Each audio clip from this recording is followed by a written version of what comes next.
How do you ever overcome if you're always oppressed? I was a DJ. It just wasn't compatible with where I saw my life going. As I was reading the Bible in the break room one day, I got her attention. We started dating. She tested me. She would watch me. Is he actually a believer? We were married young. We were 20 years old. We want to start a family. If a family unit could be the ark that carries us through the storm by God's grace, then I want a family. I want a good family. I was working in finance. I would work and go to night school. It took me a couple of years, but I finally got a meeting with the general counsel of the credit card division. I want to be an attorney for this bank or in the financial industry. She said, Dan, I like you. I'm glad you work here, but we're never going to hire you. We hire top of their class from the top tier law schools, from top law firms, and you're a partner. Very, very high standard.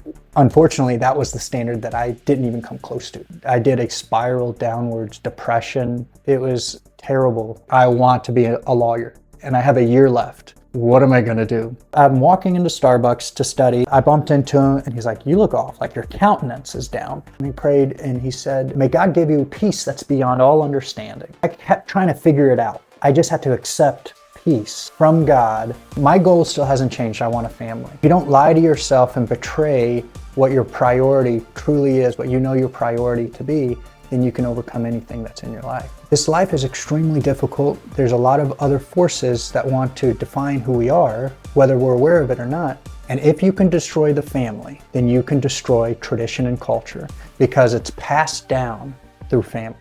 Today, we're honored to welcome Daniel Chilton to the show. He's a very successful law firm partner and entrepreneur, but we go far beyond titles or credentials. We dive into how the story you tell yourself shapes what happens next, and why overcoming is less about avoiding hardship and more about how you respond when you're in it. Daniel is a husband, a father, a provider, and a man whose primary identity is rooted in faith. He grew up in a broken home, wrestled with rebellion, unanswered questions, the absence of a father, and spent years trying to build a life without a clear foundation, only to realize that building without values is like building on sand. What makes this episode different is its depth. We talk about story, purpose, responsibility, and truth, about the power of love versus force, about faith, family, hard work, and why civilizations rise or fall based on what they aim at. We explore forgiveness, identity, suffering, and the moment where victimhood either traps you or transforms you. This is not a surface level conversation. Nothing is off limits. If you have ever felt lost, divided, angry, or uncertain about the direction of your life, our culture,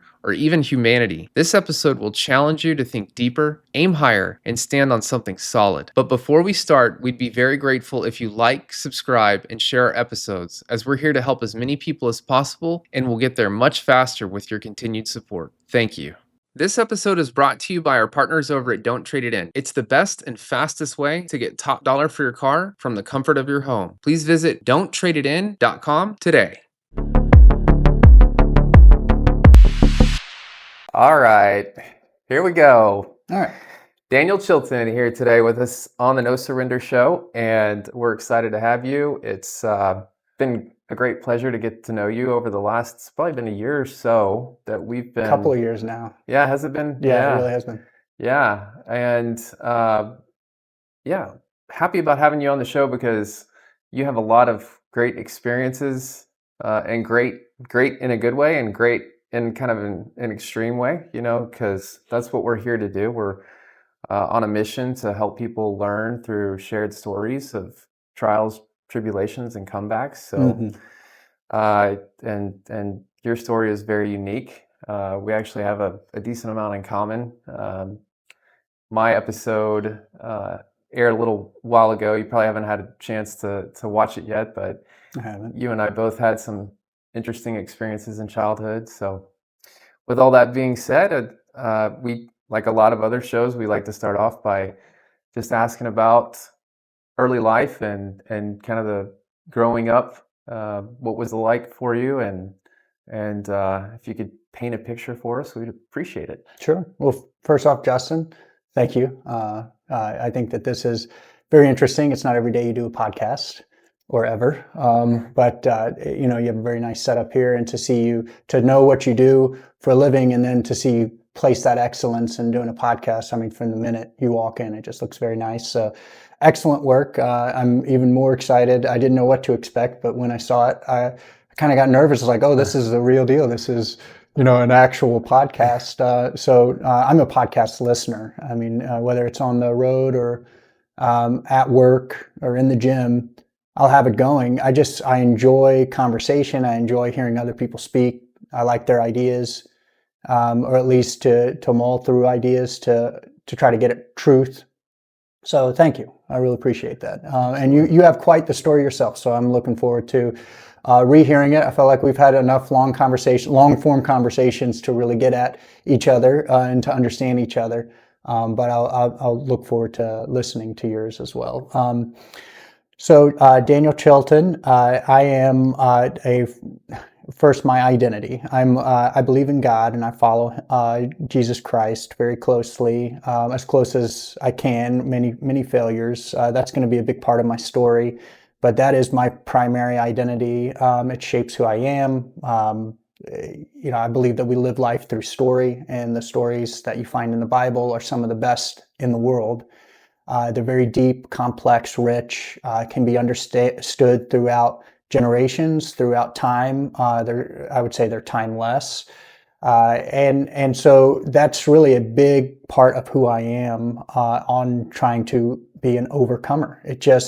Because we live life through story, then the dips that we have in our life will be defined our response to those dips are defined by the story arc that we have. So you think of David, right? You think of King David. You think of Solomon, who has to struggle with too much wisdom to where he can't handle it properly. You think of Moses, of being a murderer and then fleeing in the wilderness, right? You think of Paul, who betrayed himself by persecuting Christians and kicking in their doors and dragging them away to be arrested, only to be struck by the very being that he is persecuting to become a follower.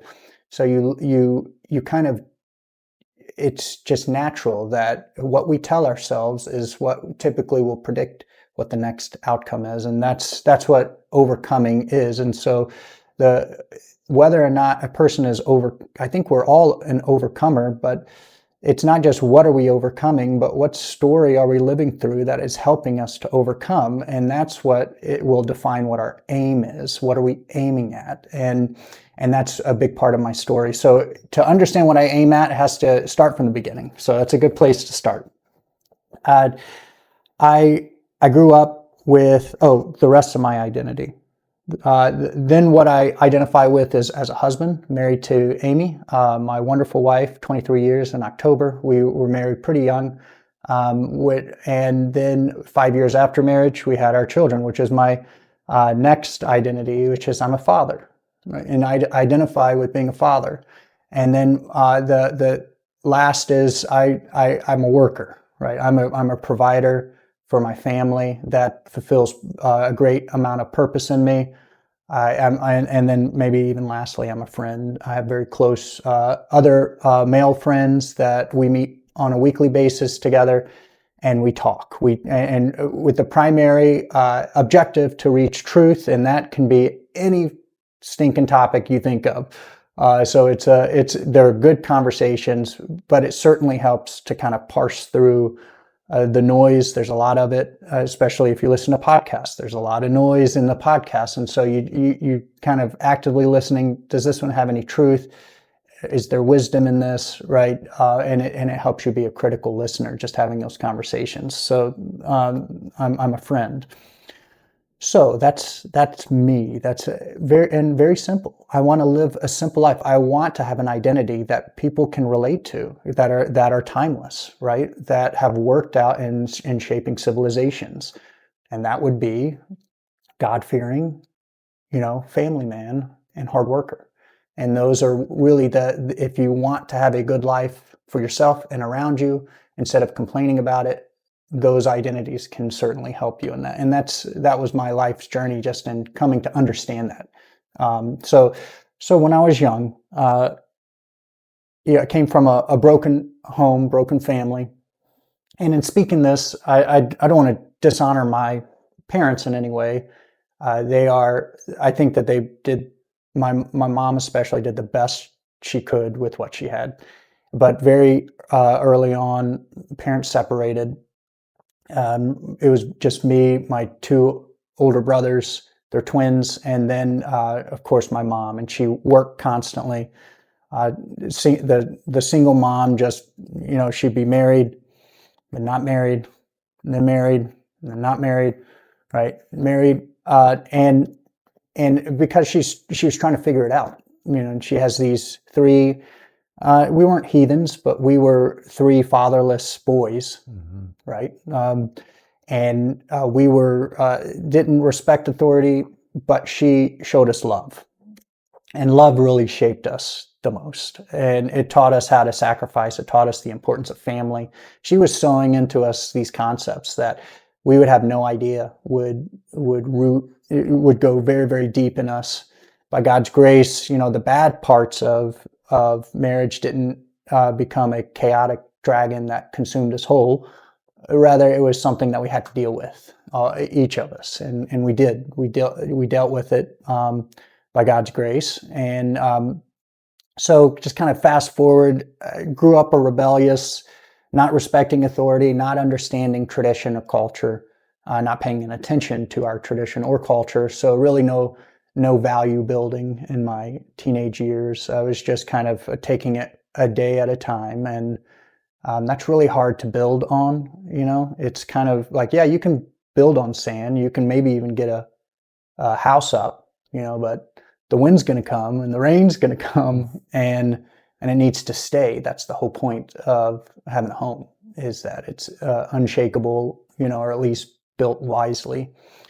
And not having a dad, I think, really it made me aware of what it raised a question in my head, and that was, what does it mean to be a husband, and what does it mean to be a dad?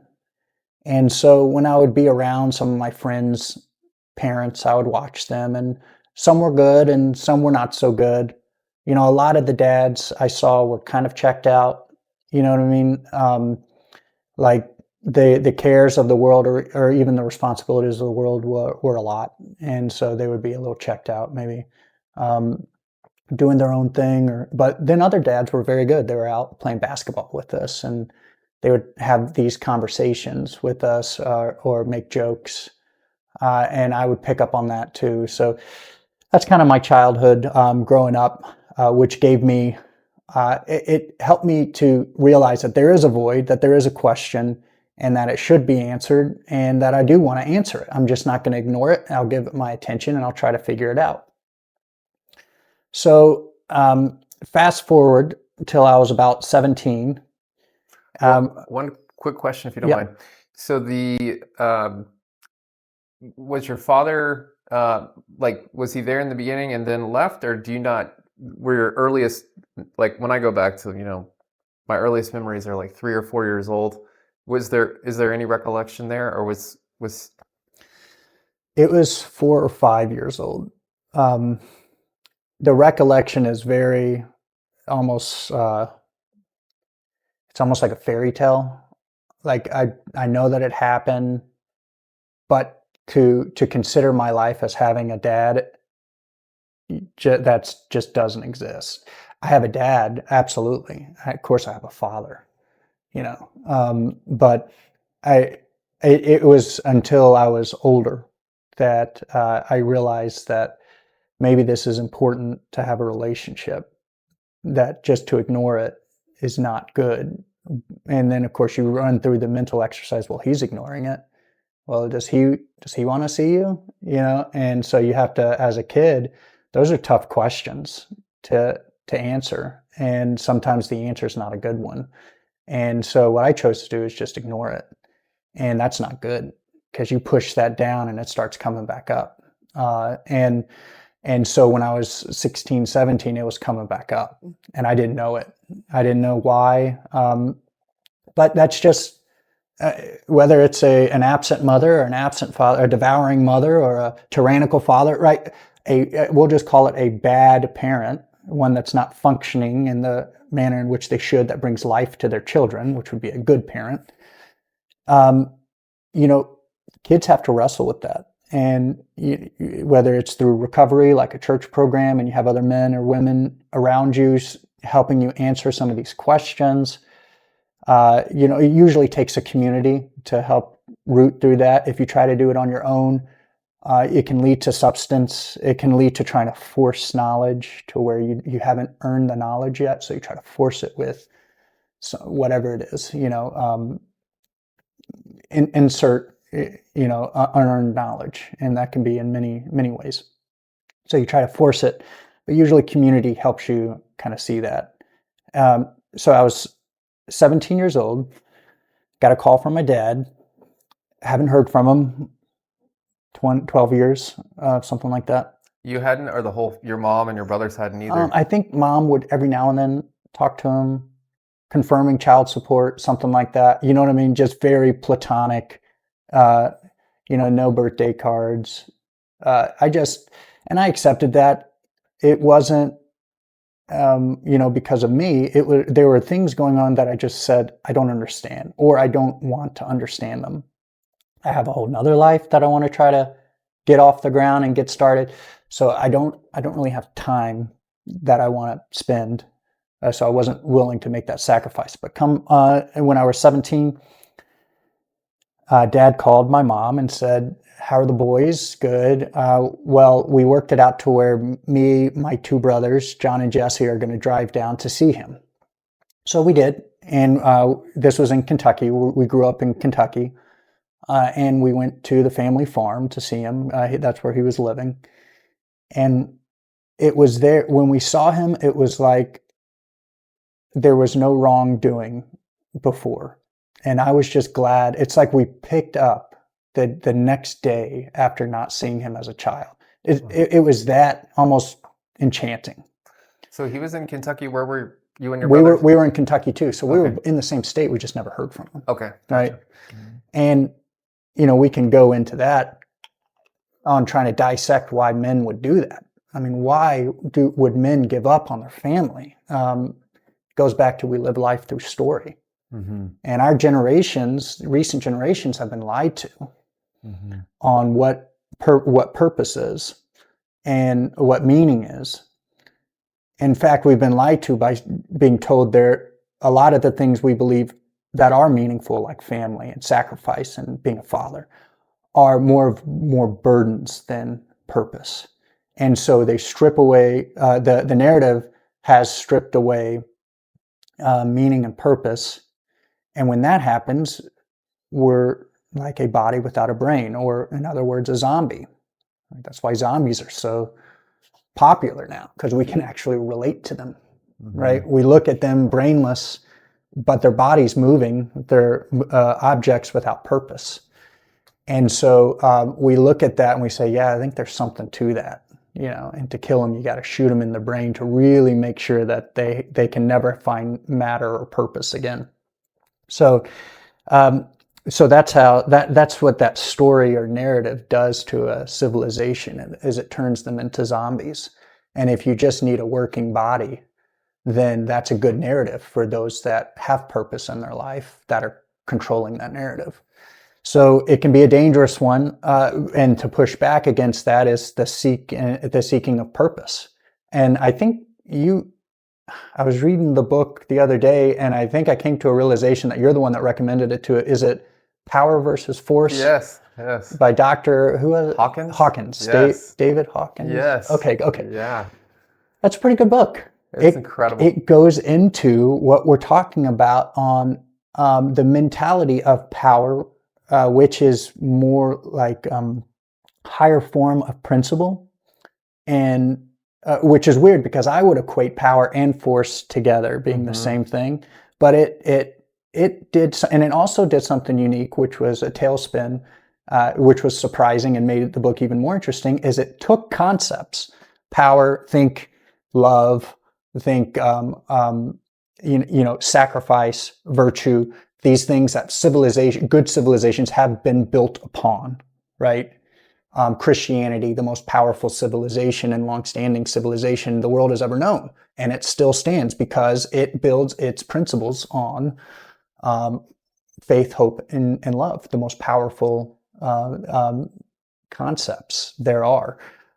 So you think about that, but then you compare it with force. And force are the lower forms. Think anger, pride. And so it's just through a different lens, but talking really about the same truth, which there are principles in life that are better to exude, and then there are others that lead to death. In other words, there is such thing as wisdom, that is straight and narrow path that leads to life. And there is such thing as folly, the crooked path that leads to death or wandering or hell. And so that book, the interesting thing about that is they were explaining these concepts that are true, and you hear generally a lot about them, whether it's the Bible or Jordan Peterson or your favorite podcaster. But he put into it a physical approach to where he would do a test, a strength check on you, and ask you a question, and then it would test he would use the outstretched arm because he said something about the deltoid being able to carry that your body's truth, your body's truth a little bit. It's more sensitive to it. So he took the concept of principle, which is like kind of heaven, and he put it into a material concept like earth, heaven and earth. And so his book actually properly mediated the symbolism between heaven and earth, which is one of the most powerful symbols that you can have. And so that's what made it a good book, interesting book to me. And I thought it was a very excellent recommendation. So thank you for that. But it was right in line with kind of our conversation that we had when you asked me to do this thing. So it was pretty interesting. So have you finished it yet? I'm not all the way done. I do have a good understanding of it. But what I do is I'll read probably 4 books at a time. And I don't know if it's my inability to pay attention to one thing for an extended period of time. That might be it. But anyway, so I read a couple of books at a time just to keep my attention going. Yeah, for the viewers or those who are listening, instead of watching the podcast, there is on our website, at nosurrendershow.com, we've got our resources section, and ironically, the Power versus Force book is there, but then we also have the spectrum, like you mentioned. So in more detail, a little bit on that is it's functional kinesiology, where through muscle testing, and this sounds crazy, like I know. I had to reread it, make sure I understood what he was saying. Yeah, it sounds crazy, but this guy, like, if you research Dr. Hawkins, is like incredible. Like what he did, because he's a PhD and an MD, and when he was a practicing psychiatrist, he healed tens of thousands of people with traditional psychiatry approaches, and he had this, spiritual whole spectrum. And again, for those of you who haven't read the book or never heard of it, through muscle testing, you can actually, like, if someone were to walk in here with us right now and have a picture of Hitler in an envelope that was not translucent or transparent, if the muscle test is performed properly by holding one arm out and applying force to it, just the presence of the picture of Hitler in an envelope that the person they're testing couldn't see would cause their arm to go weak. And so through that process and all these procedures that they perfected through thousands of tests, they've created an entire spectrum from 0 to 1,000. And as you mentioned, things like anger and jealousy calibrate on this scale at, I believe, below 200. 200 is like the level of integrity. And ironically, for a long time, humanity calibrated as a whole below the level of 200. So as a species, we were not to be trusted. And again, people are going to listen to this or watch this, they're going to be like, these guys are crazy. But when the Soviet Union fell, humanity calibrated for the first time since they'd run all these tests for decades above the level of 200. So you have this overall lift in humanity that occurs in the late 80s or early 90s, if I remember correctly, like 91 or whatever that was. And as a species, we are now above that critical Threshold. level. Huh. Well, when you study communism, you can kind of see why it can bring an entire mindset. It's part of the mind virus that can destroy purpose. That's I'm convinced. So I'm reading another book called The Naked Communist. It's an older book, recommended by my mom. She gives the best book recommendations out there. And I started to read through it. I know that I'm a fan of Jordan Peterson. I think that he's a wise individual. I know that he's struggling right now with some health issues, and so praying for him for a speedy recovery. And then his close circle of people, Jonathan Pageau, his brother Matthew Pageau, are other very intelligent men that are grounded in truth, and so I listen to them as well. But reading through the Naked Communist book had me very interested, because it's communism in particular is a deep study of Peterson. So I've heard a lot about it, but I've known a little about the history, because it's not really taught to us. And there's some really interesting things when you think about communism in general, and the role that it's playing on the postmodern world that the U.S. is in right now. I think it was Jonathan Pageau, said that there's a secret that this secret is what's causing the United States to go through what it's going through right now. Just this extensive period of chaos, lack of identity, seeking, transition. Some call it fourth turning. I don't think he would use that, but others have kind of, significant turning. I think it's Ray Dalio has a book called The Changing World Order, which talks about nations' cyclical lifespan. And I think there's 6. He claims that we're in the 5th point. So we're essentially not just a dying nation, but a nation that's about to be dead, taken over. And he points to China on having the rising nation status. And he doesn't say that it's inevitable, but it's just very, very difficult. And then he uses, history like the British Empire and so on, which I've been studying the British Empire recently, and it's too much to get into, but they're not as allied to us as one would hope, unfortunately, just given their nature in wanting to control. But Jordan Peterson, on speaking on communism, reading through the Naked Communist, it goes into the historicity of communism, specifically with Marx and how it began, and that's a very troubled man, Marx. One story of Marx is that he was dirt poor, and he stayed in London because London was the only city that would keep him. He got kicked out of everywhere else that he went. Why London would not have the moral authority to also kick him out, I don't understand. But Marx and funded by Engels, Marx created, modern day communism. And what he did is his wife was starving in London. His child or children were starving because he didn't work. All he did was pontificate all day. And so he went to see his uncle in I think it was Denmark, or he had a rich uncle in northern Germany or Denmark, somewhere there. Instead of his uncle gave him like 3 months of wages just here. Well, he spent his entire time traveling like a rich merchant around Germany for 3 weeks, and he spent all the money. And then he went home, and his wife heard from someone else that his uncle had given him this large sum of money.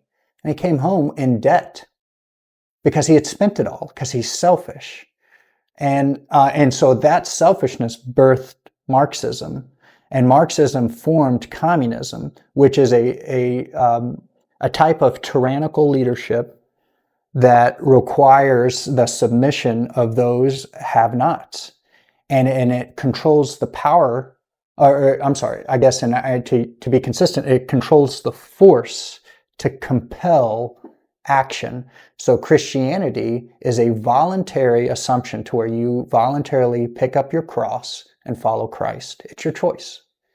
Communism is us versus them, the weak versus strong, right? It's the victim, which are those actually in power, which is an inversion, but it's the victim versus the oppressor, right? And the victims, or those with force, just completely murder the families and anyone else that would oppose them. And so Christians were targeted, in particular, Christians, landowners, and workers, right? And they were targeted and they were murdered. 40 to 50 million people from Lenin to Stalin. You compare that to the Holocaust. I mean, Holocaust is a great evil that we use as the standard of evil. Let's multiply that by 4 or 5. If it's a utilitarian type of argument to where it's, let's just look at the overall suffering based on the number of people, right? How horrific is that? So to see that seeping into us as a nation is very scary. Not that we live in fear, but yeah, I'm sorry to interrupt. We've got a wide range of viewers already based on the feedback we've gotten, and just so everyone knows, and I don't know if I've read the book, the Dalio book yet that you mentioned or not. If I haven't, it's on my list. And if I did, maybe this is where I got it, but the average democracy over history lives to be about 250 years old. That's right. Yeah. And it's a fascinating statistic. I mean, you look at it, it's right there. And we're less than, we're filming this in mid-November. We are almost exactly 1/2 of 1 year away from this country turning 250. Mm-hmm. And in between communism and democracy is socialism.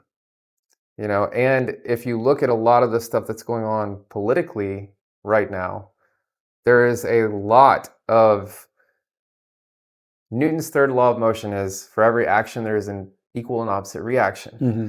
And if you give and give and give, whether you're a person or a government, and there's nothing in return, eventually that equal and opposite reaction is going to occur, right? Correct. Yeah. And so a lot of people don't, and again, and I try not to get too political in this show, on the one hand. On the other hand, if the trajectory that we were on would have continued, and the election, forget about what you think about Trump personally or anything like that, or Biden personally, if the election wouldn't have gone how it went, it probably would have been the last time we had a true fair election in this country. And if that did occur, the United States as we know it would have been almost exactly 250 years old when it died on, I guess we could kind of say, paper, Mm-hmm. right? Mm-hmm. Because as soon as you lose a fair election, you don't have a democracy anymore. Right. Yeah, I think the word was, and it got taken out of the vocabulary of leaders very quickly, but managed decline. Well, who gets to decide that? Why? If we sacrificed for generations to build a strong, good country, why would we intentionally destroy it by removing the purpose? That's how you destroy a nation, is you remove the purpose. And so what happens is when you remove purpose, it requires it to seek other gods, things like money. And money is a very powerful god because it's immediate, right? And so you can worship money, you know how to increase it or decrease it, but it's never enough. It's like this, it's like swallowing the sea, right? There's just chaos whenever you go that direction. But it's hard to get to speak truths and to speak it at a civilization or a nation level and not get into politics. But the main thing is I just try to think about what is true, what is reality. Not what do I hope that it is, but truly what is the reality and how does it work? and I'm ignorant on many things, and so it does require you to study quite a bit to see patterns in history, that's why history is so important. That's why probably the Library of Alexander was destroyed, because it includes the history and it can explain purpose. And if you can remove that, you can control people a lot easier. I was reading a post by Musk, and I think it was yesterday. He said, why don't we, the problem with AI is that it takes something like 300 megawatts. I don't know, I'm not an energy guy, but it's a lot of energy, essentially 60% of the United States energy, to be able to create this type of AI, generative AI. And that he said, well, the solution is, let's just build it in space, because it's a lot colder. I don't know if it's absolute zero, but it's a lot colder to where you don't have to spend it, and it's infinite energy because you can just create the solar panels. And I thought, the benefit there is not necessarily that we can now have a cooling mechanism in space, but the fact that we can actually build anything in space is revolutionary. Because think about that. That's when you go from, I think someone put 5 tiers of civilization. I think we're on the 2nd tier right now. The 5th tier is when you completely control like the sun, because you've built stuff around it. And I thought, that would be kind of cool, especially, and as a Christian, I'm kind of like, I don't know how I think about that, because the Bible doesn't really address it in too great a detail. Yes, it explains Revelation and when he's going to return and everything, and I know that that's true. And so what's going to happen when we're building things in outer space, like our entire artificial intelligence apparatus that can never be altered or changed or destroyed, maybe altered if a virus got in there, but you get what I'm saying. It becomes much more permanent versus a Library of Alexander, when someone who has force can just take it out. Right. It's going to be much harder to do that when it's 30 miles up in the air. Yeah, and you just touched on a number of really interesting things. So there's the whole simulation theory that Elon touches on pretty frequently too, right? So if you consider that technology, even if it only increases at 0.1% per year, then over many hundreds or thousands of years, assuming you have life on a planet, and there, as I'm sure you probably know, there are more stars in the sky than there are grains of sand on all the beaches in the entire. Yeah, isn't that crazy? I mean, think about that. It's because our brain, it really thinks scientifically in terms of mass. Mm-hmm. The big things, there's not going to be so many of the big things as there are. They're very, very microscopic. Well, then you look at it and it's like, well, there's more stars in the universe, and it's like, whoa. And on top of that, almost every one of them has planets orbiting. Right. So with Elon and his, he's spoken about it, I think most recently on his most recent Joe Rogan podcast episode.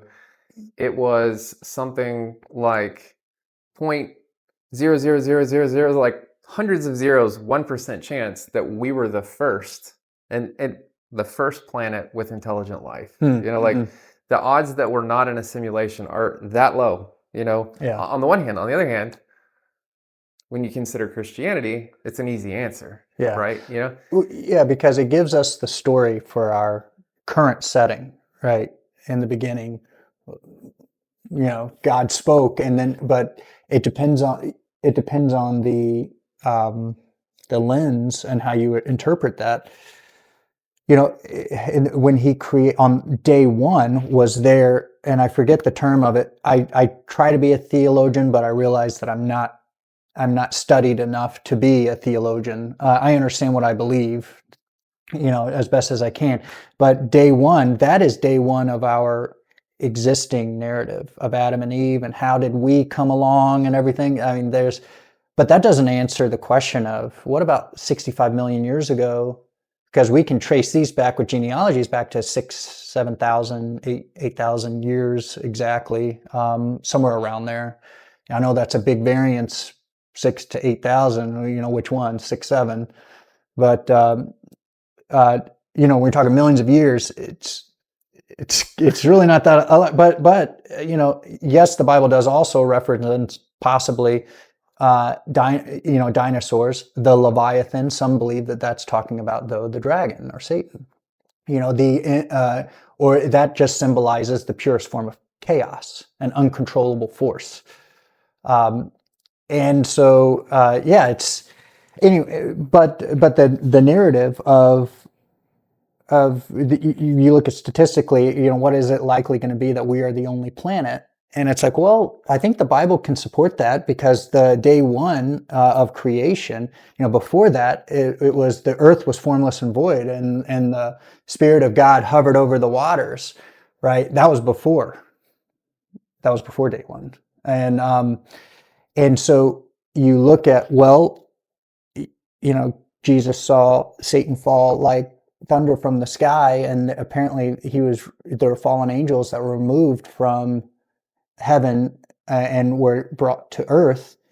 And was that during the earth's time of it being formless and void? So there's intelligent life form right there, and we don't focus on it as our to formulate our theological belief. It's not a core pillar in the grace of God and the virgin birth and the perfect life and the dying on the cross for our sins. It's not a fundamental belief of Christianity but if you take a step back and say, okay, maybe secondary, tertiary, I can look at this, it really becomes pretty interesting on how it explains what we might call aliens. Maybe they're fallen angels, or maybe they do exist.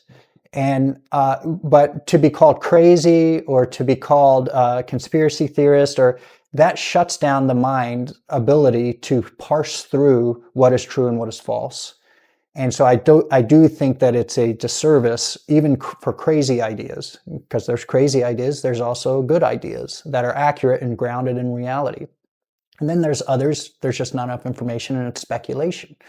I would say that this one is more speculation on trying to to talk about fallen angels and everything. I mean, we do know that there's demons and fallen angels on earth. Even Christ cast them out. They just didn't disappear all of a sudden, so they're still here. There's things that are unseen, like God. God is unseen because he's spirit. So that's that. I think that's very interesting, that point to where there can be multiple worlds, and that we're probably not the first.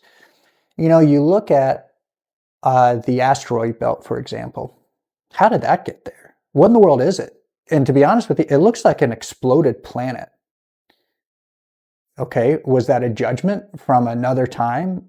And if so, did it have humans, or was that where the fallen angels came from? Was that the heavenly, the celestial place? I don't know. But certainly, even within our solar system, there's potential evidence that would support a theory of other life form. Like the moon is probably the most mysterious object in our galaxy. I've heard that they did a sonar on it, and to where they shot sound waves through it to be able to test its material component on what it's made up. And it's hollow. It's like, how is that possible? But then you look at its outer shell, and you have these meteorites, probably from an exploded planet that hit it all of a sudden, and maybe it even came from it.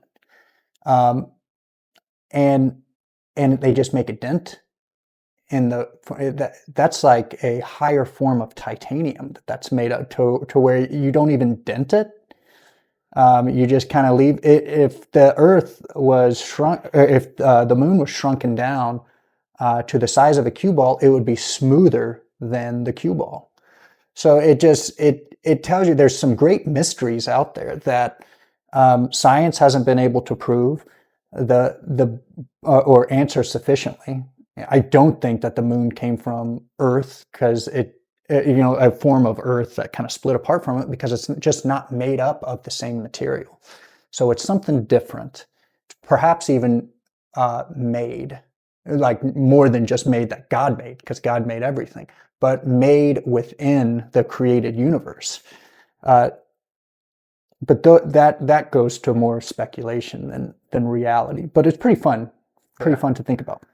But we go back to when I was 17, and yes, we agree that the evils of communism is very apparent, because even when it fell, all of society as a whole of the human race increased on the spectrum, which I think is very, very telling. So to see us to go back to communism has never been tried, which is ridiculous. It was tried. It was very successful in what it wanted to do, which is to strip the power away from the merited order, and give it to only a select few. Did you know even Stalin, once he was fully embedded in power, I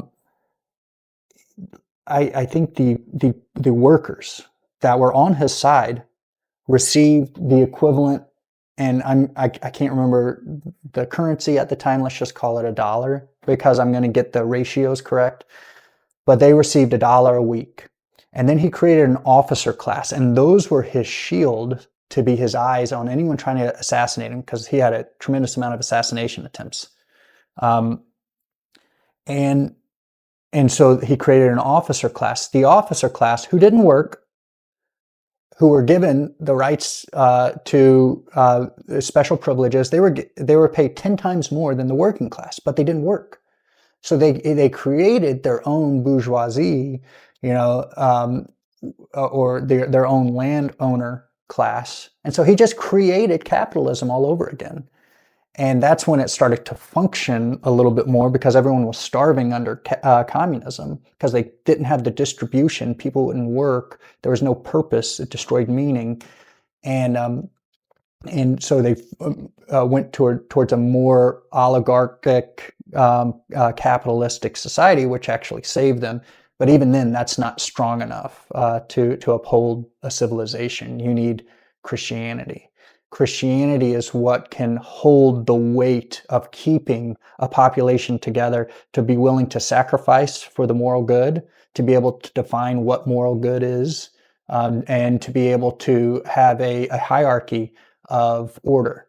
And that's one of the obviously many benefits of having a Christian society. Now, some people, just the idea of it would balk and kind of sit up straight about that. And then I would ask them, okay, then what's your alternative? Like, this is real life. People will die if you're wrong. What is your alternative? When you're willing to have principles where the man is taught, according to God's word, that you are to give up your life, just like Christ did for the church, to care for your wife. Like, that is noble. And there's no spinning that. There's not saying that he was being selfish, or that that's a blight on society, right? There's no claiming that that's force. Like, a man that does that is being a forceful husband. No, I'd say that's a powerful man, right? That he is loving his wife, and that I think on the spectrum, love is 500. And then the very top, which is a huge jump, is like enlightenment, like 1,000. Think like Buddha, or like a yogi, or Christ. Exactly. This Christ isn't on the spectrum, because he's God. But you think about that, and there's some truth. I think that he's on to something, that you don't necessarily have to agree with the spectrum and the numbers that he gives and everything, but I think that philosophers and psychologists would agree that those that are below the 200, back in Socrates' times, they would say that those emotions come from the gut, right? They're your pride, your lust, things that if you act on them over and over, they actually end up turning inward, like cannibalism, and destroying yourself, and destroying those that also impact it. Whereas love is a willing denial of those guttish feelings, those grounding feelings. And instead, it's sacrificing your own wants and desires for something you're aiming for even higher than you. That's why the wife is called the crown of the husband. And You would say, well, I don't quite understand that. Well, a crown is something that doesn't end, but it continues to point upwards. So if you think about that, the function of a wife continually has the husband, who is the head of the home. And again, these are according to the Bible, so you can disagree with the Bible, not me. Maybe you can disagree with my interpretation of the Bible.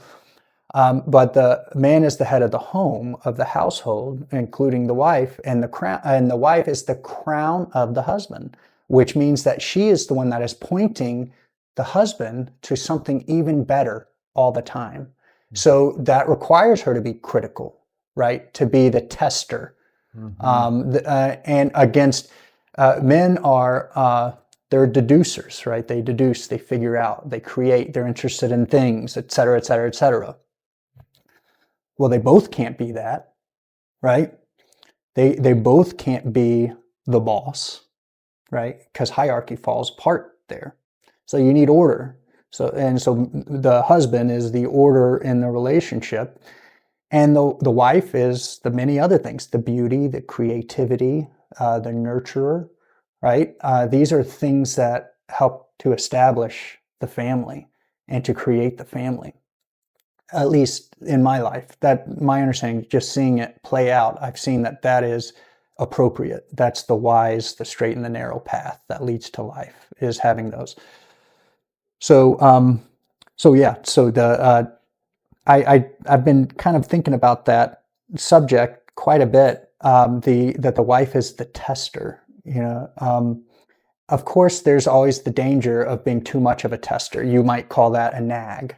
The Bible says it's better for a man to sleep on his roof than to be with a quarrelsome wife, or to go out in the desert and die alone than to be in the house with the quarrelsome wife. That's because the wife turns the man. She is the one that gets our attention on things. The kids need more attention. The kids are acting up. I need you to go deal with them. Or this. We are the order bringer, and she is the thinker, the creativity, and everything. Again, this is how I've come to understand it, and for how nature plays out in a very positive, life-giving, nurturing, stability, reproductive sort of way. But to go back to when I was 17, so my dad called. I went to see him with my brothers, and God softened my heart. It didn't have a hard heart towards him, and I think that was a miracle. That was grace. And he shared the gospel with me. Now, my dad was an evangelist growing up. He wrecked our family, and I don't have to go into it, but just think of ways that a man can wreck a family and say yes, and then not try to fix it, and just let that mess figure itself out, right? So clearly you have grounds for hating someone, or at least you can justify it to yourself. If I were to hate it, I would have lost. I think hate is another, go back, it's a force, right? You use hate to destroy. Well, you use hate to motivate the anger, which will destroy. And hate will make it so consistent for you to apply that pressure of force or anger to where it will eventually break. Someone will break. Yourself, the object, or both, or everyone around you. So it's very, very dangerous. And I'm just gonna say something real quick because it's so fitting. Like on this past Sunday, my wife and I were dealing with some, I'll just call it drama, not between us, but from a source other than us. It had to do with hate. And every Sunday, I when I'm on my elliptical trainer, I listen to the Bible. In this case, I started at the beginning of the New Testament, and I'm almost done with it. And then I'm going to go back to the Old Testament. I'm going to go all the way from start to finish, because I've read all over throughout the Bible in different verses and chapters, but I wanted to do it from start to finish, and I wanted to start with the New Testament first. So anyway, we're dealing with this drama that's based in hate, and I'd been wondering at what point in listening to the New Testament that there would be like a clear sign that this is what I'm supposed to be doing, like listening to the Bible from start to finish, like an intersection on a graph, basically, an equilibrium point between reality and spirituality. And sure enough, 1 John chapter 3 comes on, and I get the chills thinking about it because it's so good. Like chapter 3, and maybe it goes into 4 and 5, but like he talks about love versus hate. And hate is as you mentioned, quarrelsome wife, right? If there's the bitter hate, distrust, negative force involved in any situation, whether it's on kind of a lower, not so obvious level, or a right in your face force, like this is the hate, you're gonna have to deal with it right now, because if you don't, there's gonna be bigger problems. Right. And so I waited until we were at lunch, and I pulled up the text on my phone for 1 John chapter 3. And again, it does this, it's like love can be harder than hate. Yeah. Even though love is so much better, and there's the energy is so much purer. Right. Like, because we'll go right back to where you were in your story, because this is a critical point, like love versus hate, right? And this is one of the primary reasons we're doing this show, because right now on this planet, as a species, we're not only in this country but overall, even though we're calibrating at slightly above the level of integrity right now, there's way too much hate, and that hate is very dangerous, as you just said. Like, Yeah. it will destroy entire. It'll destroy the species if we do not get it in check. And that's the point of hate. It's performing according to its function, which is destruction. And so you might say, well, how did we get here? Or why are we like this? I think the more important question is what spirit has more influence over our country right now. And when you look at our country, it's division, disagreement, Assassinations. which has to go towards control, and so there's blackmail, and everything that we just named are tools of the enemy, of Satan in particular. And when you look at Satan and his kingdom, there's essentially two kingdoms. There's the prince of the power of the air, which has been given rulership of the earth, and that's between him and the Lord. But he's very powerful, and he shows that his concepts are very powerful. His spirits are very powerful: hate, anger, lust, destruction, apathy. Whereas God, the kingdom of heaven, the New Testament gives so many examples of how the kingdom of heaven is. And notice how when Jesus does it, he explains it through parable, or he explains it through story. Now, he does it through parable to fulfill prophecy in the Old Testament, because it says that he will speak through parables, and those with ears will hear, and those that do not have ears will not hear, which I think is fascinating, because that's exactly what he did. He started, just like a flip of the switch, Jesus started speaking in parables all of a sudden, just boom. And it's like, why are you doing that? Well, one, it's a story.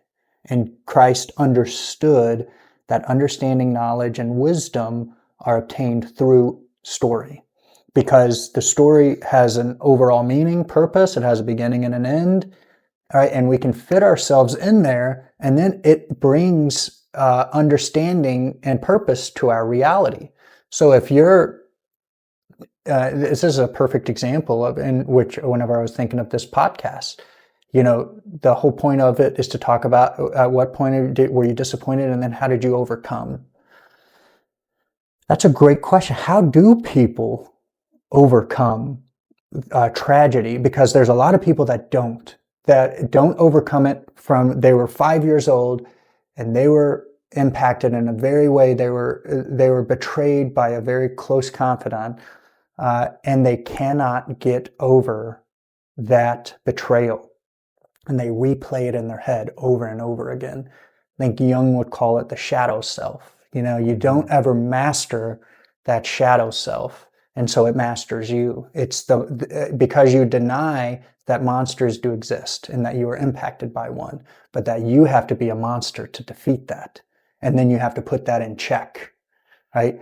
That reality is not accepted in with some people. And I think that is a mindset that does allow for a victim mentality to, even if you were truly a victim, but the mindset of a victim is what's so dangerous, because how do you ever overcome if you're always oppressed? Yes. And so children they're vulnerable. So typically you have a lot of childhood hurt because they are vulnerable. But our job is, when we get older, is not necessarily to identify, and meaning, identity gives purpose. That's the whole point. It explains what matters in your life. And if a hurt is what matters in your life, or if a hurt is what you identify with, then life is easy. Then that is what you identify with. That is what you wear. That is the story that you live in. The arc of what you're aiming at is as a victim, which is that's aiming down. So you're whatever you're doing is going to go right into the ground. Yeah. The whole perception is reality.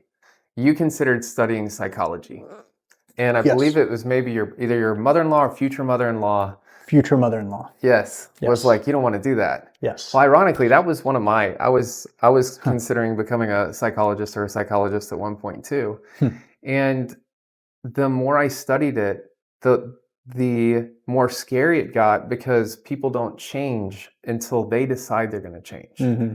So you have like this Groundhog Day effect for many social assistance type people, whether they're social workers or psychologists or psychiatrists or whatever, so the most dangerous people are the ones who are delusional, and by definition dangerous because they genuinely believe that they're not only a victim, but they need to act out on that whatever happened to them in their childhood, or whatever so-and-so did to them in a past relationship, in their current relationship, that person needs to suffer because they couldn't trust the last one, or whatever. Yeah, and the tragedy is that the husband-wife relationship is really what can tease that out, those past traumas, because you're doing life so closely together that truth eventually will come out, unless it's just a very thin, hidden relationship, which can be stressful by itself, whenever it's not grounded in truth. But marriage will help tease out that delusion through argument and uncomfortableness. It's like heat, and it's friction. It's like, I don't want to be there anymore. So you start to withdraw from identifying with those delusional traits.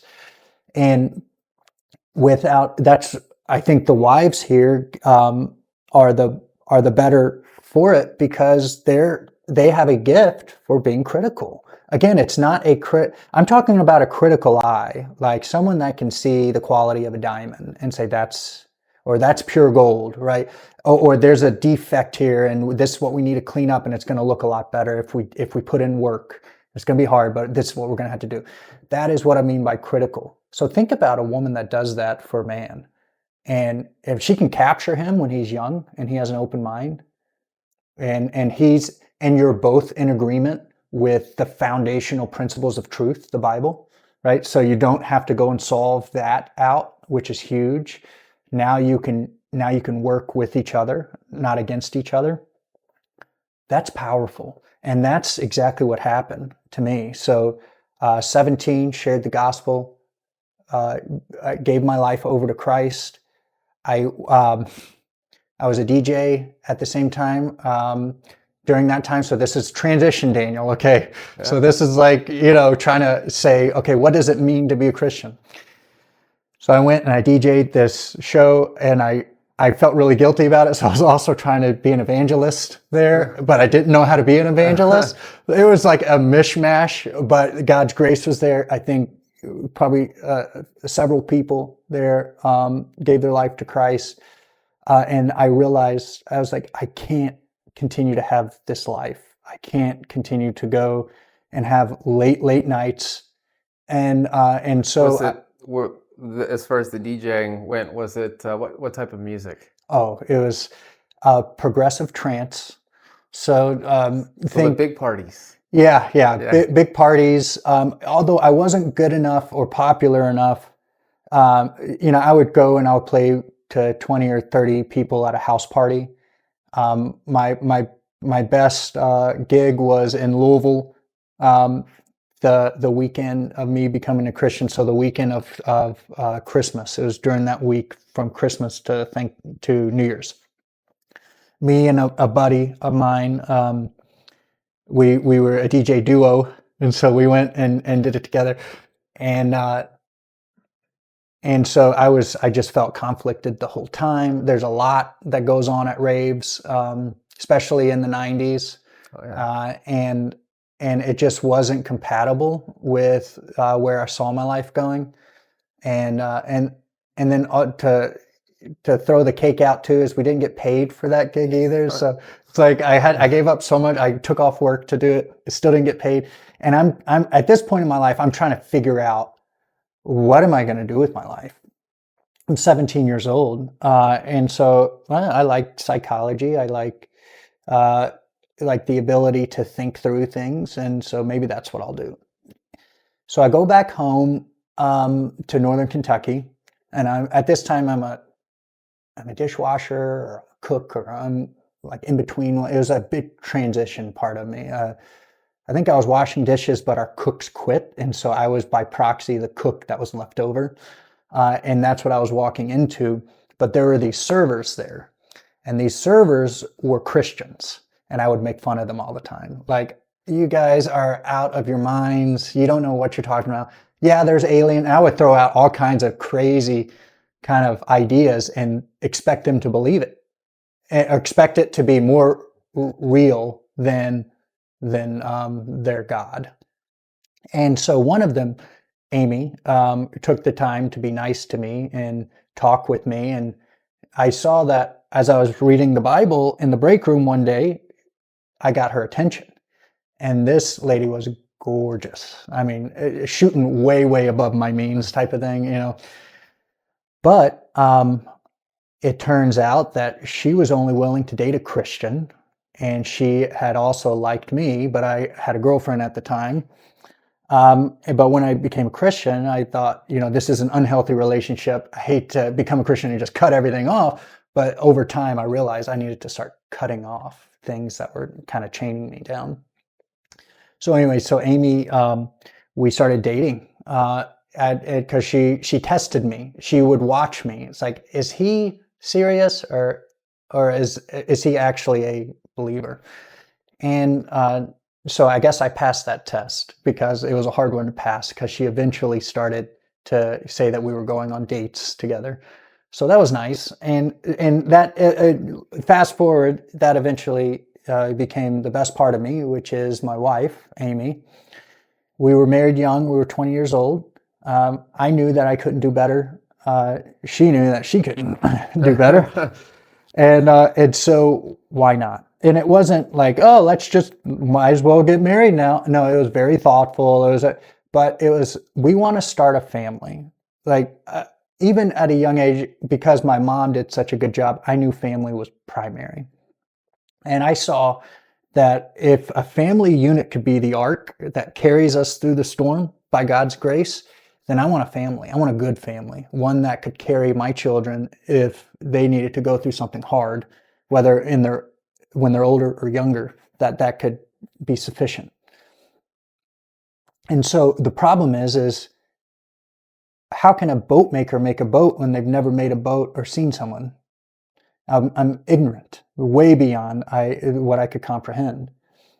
So I started watching her dad, Keith, be a husband and be a father, and that was about the best example as I could have. Even to this day, he's still phenomenal, extremely wise, extremely sacrificial. The persona of masculine He's a role model that God gave me. And so I emulated and mimicked that, as well as Christ, as you would read about what would Christ do. And he gave himself for the church and loved her.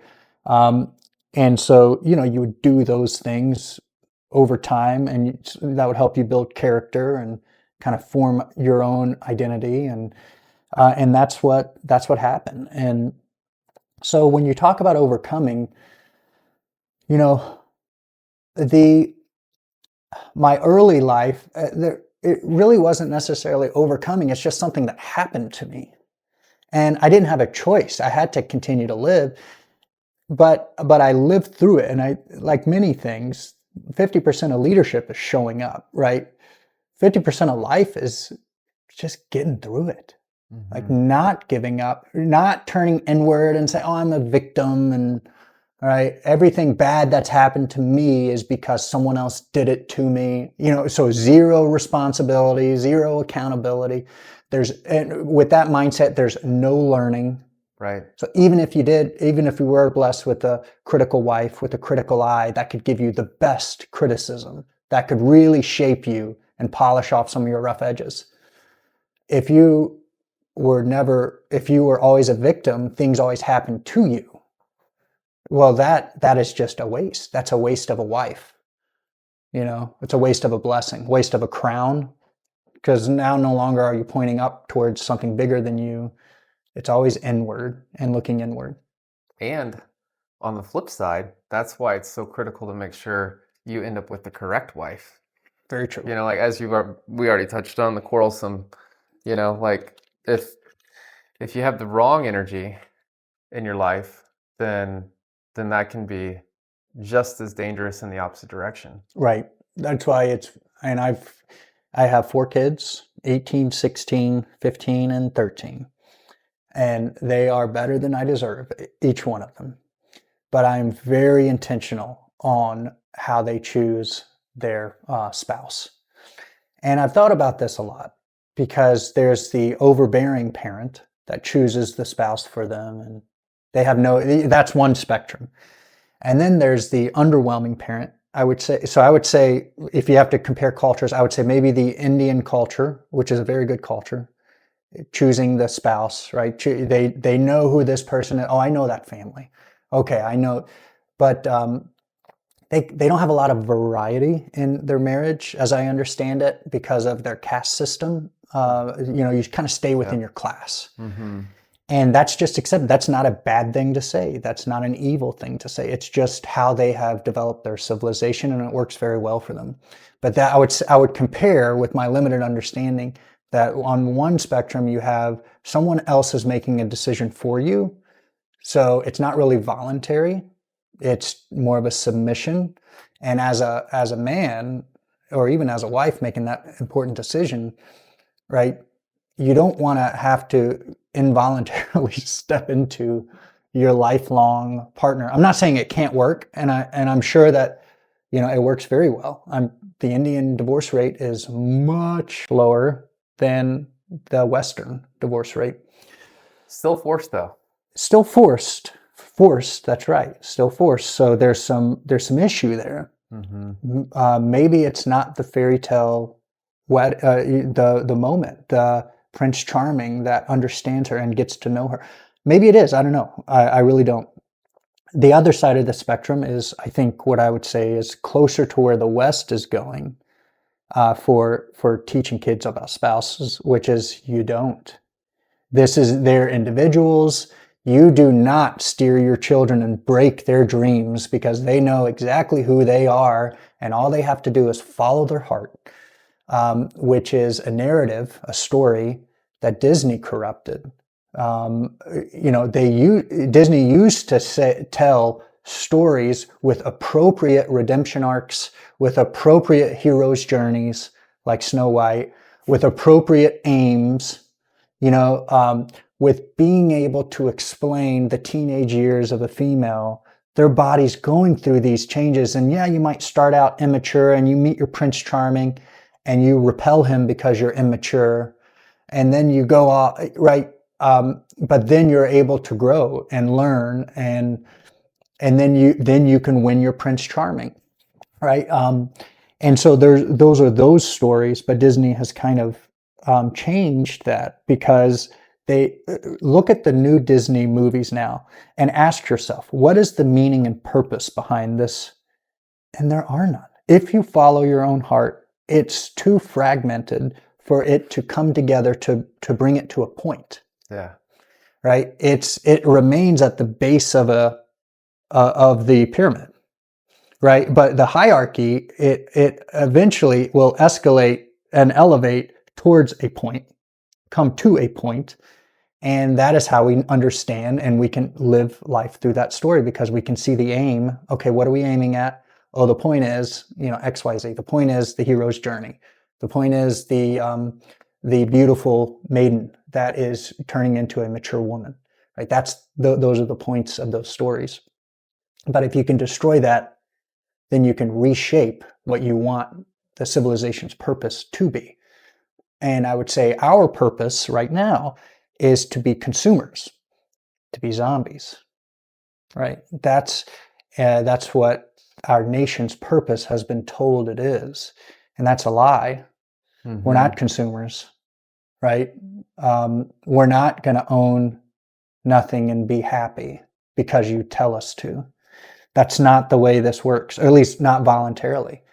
And so, sorry, real quick to kind of come full circle to what we touched on earlier with the average democracy lasting 250 years. Mm-hmm. The reason for that is that on average, it takes 250 years for the politicians to figure out how to buy the vote. Well, we're there now. Exactly. USAID, what was that? Yeah. Yep. Exactly right. And so to stay on that point, so the question is, you can't stay here because reality will not allow us to stay within a quote democracy, really constitutional republic. Democracy meaning not necessarily mob rule, but American democracy, to where there's representation, your voice can be made heard through your representative. Not really sure that's how it's functioning right now. I think that the voices of corporations and businesses right now, because they can fund it, are the ones that are being more like an oligarchy, and so I think that it's shifted more towards an oligarchy and not a democracy. I think that shift is already there. But what happens is the people start to demand change, that our voices aren't being heard. And so we go one of two ways. We either allow for a tyrant to take over, think Joseph Stalin or Lenin, right? Or Mao, and which always comes through a very violent cultural revolution, extremely violent and one-sided towards... Would you put Putin in that bucket? No, I would put Putin in a completely different world than them. He's not a communist. I'd say that they're more of an oligarchy. So that's his economics. Putin's a bit of a mystery because we're taught and groomed to hate him, especially through the Ukraine narrative. But that's a globalist narrative to keep us in a war, to keep us in debt, and to eventually destroy our country through endless wars. That's Ray Dalio's theory on the cycle of a country. And I think that he's spot on. And I think that that's the story our country was living through, but for Trump coming in. And no wonder he's hated, because he essentially slammed the brakes on a train and blew up the track. It's like, nope, we're not going down this road to destruction anymore. So I'm going to have to destroy it. And a lot of people are going to hate me for this. But I am truly doing it to try to get us back to a McKinley type of governing, or a Jeffersonian type of government, not a post-1920s Fed Reserve, globalism, an isolation of power to the few, and you'll own nothing and be happy eventually type of mindset, which is, I think the WEF was made in the same year as when we removed ourselves from the gold currency to create a fiat currency to be able to eventually lead to, maybe they didn't know this at the time, but cryptocurrency, which allows you to now assign arbitrary value to a figure, but also control it and be able to measure it and see what type of purchase is this, and so it divides too much. The idea of cryptocurrency, it fractionalizes us to a point to where there is no purpose, there is no unity. So it counts. It's always counting, just like communism. I want you to be honest, but count the number of widgets that you make during this day, and then nobody does it. So instead, what cryptocurrency would allow to be done, if it's made like in China, where it's the currency that's used and measured and to control, will shut down your bank account. Think Canada with the workers, we're going to just shut down your bank accounts because we don't like what you're saying. Because we don't let you be critical. We're not going to let you be critical and have a critical eye and to test the order and for us to make changes if we need to. So remove the criticalness, create the tyrant. Which, by the way, you touched on England earlier, and they're arresting people now for just saying or posting on social media certain things. Yeah, and that's what you would expect them to do because that's what the tyrant does. Right. We will not change. We are grounded in our beliefs and we're concrete. And so the order has become stone. It's no longer, flowing water, or it's no longer a garden, right? Where things are growing and there's a wall that protects the garden and there's people that tend it and it gives it purpose and it's safe in the garden, right? Think Eden. Now, instead, it's, how would you compare that to? I guess it's now you're not living in the garden, but you're living in the wall as a tyrant. You're not allowed to move. So it's stone. And stone, there's not a lot of life in stone. So that will eventually die.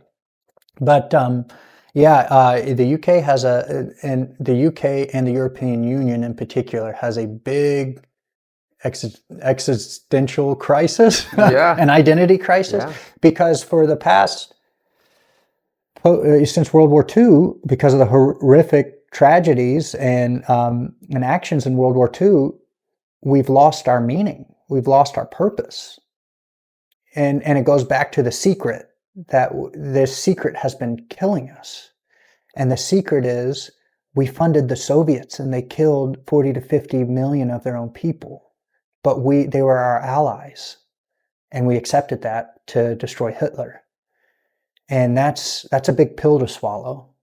And our country doesn't talk about that. But it goes back to Jung's wrestling the shadow self. You have to defeat the shadow, you have to integrate it. And you do that not allowing the shadow just to be run rampant and control your fears and control your actions and motivation and define your purpose in life. That's not what integrating shadow is. It's you're accepting that, yes, this happened and it was wrong. And I think that there's a way that I can make up for it. And this is what I'm going to do. It's the equivalent of fighting a civil war to end slavery. Like there has to be death and sacrifice and blood spilled. Because there's, and I don't know why, but because there's blood, there's power in blood. Mm-hmm. I don't understand that. Think of Jesus, how he was able to heal the entire world for those that believed in him, to remove the sins in creation, and he did it through blood. And same thing with sacrificing an animal, where the blood would cover over God's wrath for a period, but that blood would mean something. There was purpose behind it. And so for our modern lens today to talk meaning and purpose in blood, in water, in mountain, that it sounds like you're a kook, because we've lost meaning and purpose. Symbols no longer mean anything, to where there's thorns in the garden. Well, that symbolizes death is starting to creep in, so you need to work that out. And that'll give you purpose in life. Now it's, scientifically, there's just thorns in the garden, and it's nothing more than that. Mm-hmm. And to say so, you're some kook. Yeah. Okay, I'll be a kook with purpose then, and sort through life with meaning and trying to understand using an ancient text, which is proven and built civilizations. So that will be me. And then you can choose to have your own identity. So I was 17 years old and I gave my life to the Lord. And my wife and I, when we were married, I was going to law school, or when we were married, I was still in undergrad, but we decided to go to law school. That's an interesting story as well, but it's leading to, I think, my first example of overcoming. And as I was working in finance, I would work from 7:30 to 5 p.m. at a large national bank, and I would go then, right after work, I would then go to night school for law school. And I did that. It took, that's a 4-year program. I wanted to get out as soon as possible. I did that in 3. But as I was doing that, I was making relationships with people within the bank. And it took me a couple of years, but I finally got a meeting with the general counsel of the credit card division. And this is the largest credit card company in the world. So very respectable. She's intimidating. She's extremely smart. New Yorker through and through. I get her on the phone. She gives me 30 minutes of her time, which was fantastic. But unfortunately, I explained who I was. This is what I do. This is what I'm interested in. The whole reason why I'm going to law school is I want to be an attorney for this bank or in the financial industry. And that I didn't tell her, but this bank was actually paying for my law school. Something they don't do, but one of the directors there, randomly, I attribute it to God's grace, pulled me aside and said, "Hey, would you ever consider going to law school?" And I thought, I hadn't given it thought, but he goes, "But if you do go, I'll make sure we pay for it." So just to confirm, the general counsel worked at a different bank or the same bank? Same bank. Okay, gotcha. And so I was in finance, going to law school, but this bank was paying for my law school. She didn't know that. Okay, gotcha. It was a very big bank that, and so it's being covered, that expense was being covered by the finance department. So immediately I'm conflicted, even though I didn't know it, because I'm in finance, I'm not practicing law, I'm not at a law firm learning how to lawyer. I'm not clerking for a judge, learning the court system and civil procedure. I'm learning how to do spreadsheets and analyze numbers and things that I love to do. My background is finance and economics in undergrad. So I was like, yes and amen. This is exactly what I want to do. This is what's allowing me to provide for my wife. So this is what I'm meant to do. And so law school was a little bit of a curve, but I had peace about it. Amy and I prayed about it. We felt just fine. Financially, it's now affordable. Growing up, I had nothing. It's funny because I knew that I wanted to marry my wife when I had bounced. Once again, I had overdrawn my checking account for like the 5th time, and those $35 or $25 fees they would hit you with would be devastating. And so one time she paid for the late fee, and I thought, you've got to be kidding me. Like, who does that? Where does this help come from? We were just starting to kind of date. And so I never missed it again because I didn't want her to ever pay for it again. It was a little embarrassing. But anyway, so we're speaking with the general counsel. And at the very end of it, and this was devastating for the next year and a half, this crushed me. She said, "Dan, I like you. I'm glad you work here, but we're never going to hire you. We hire top of their class from the top tier law schools or from top law firms, and you're a partner." So, very, very high standard. Great, good. If I'm general counsel, that's the standard I'm putting for my attorneys. Unfortunately, that was the standard that I didn't even come close to. I was going to a night school, which was actually really good because I had practice. I didn't have professors. I had actual lawyers teaching me. And I was very grateful for that. I thought that they were fantastic. What's the name of that? Chase Law School. It's Northern Kentucky University's one. So not something you would ever consider as a top tier law school, but from a practitioner standpoint, it taught me everything I needed to know. Yeah, it sounds. I have a friend that's he's he's a CPA, and he just keeps buying more and more little CPA firms, and he wanted to buy a law firm, and he found out he couldn't buy a law firm unless he was an attorney. Right. So he's going to a similar school. It's in Michigan, I believe, to become an attorney, not to practice, but just so he can add attorneys to his team. Yeah, that I always like it when ideas like that are brought up. It's very near and dear to me. Because lawyers, not unless you just got the gym, and I think that we do. One of our managing partners he's everything and more. But we're not business people. Like me, I had my finance and economics, but even then I didn't know operations. I had to learn operations. And lawyers, the problem is they're ignorant and they don't know it. They don't know how to run a business. They think they do because they were smart enough to be able to regurgitate words back. So that's a bit dangerous. But for your friend, it's like, yeah, you do kind of, to be an owner of the law firm, you do have to be a lawyer, but that shouldn't stop you from participating in running a law firm or running the back office of it, because I think that there's some extreme real value to get business people that know what they're doing to help run the operations of the law firm. If you can get those two clicking, I think it's a good mixture, but extremely hard to do. There's a lot of trust, and then at the end of the day, the person running it has to be the GOAT, and everyone respects him or her. And so there are ways to do it. It's just really challenging. That's why you don't see it happen, successfully too often. But so she said, we're not gonna hire you. But that was my aim. That was my goal. I was young, so I didn't understand how to take that. And I did a spiral downwards depression. It was terrible. I remember I would be working, and just like because I wasn't willing to look at it and analyze it and figure it out, it ended up being a void of a question, of a mystery that was so close to me that it would impact every day.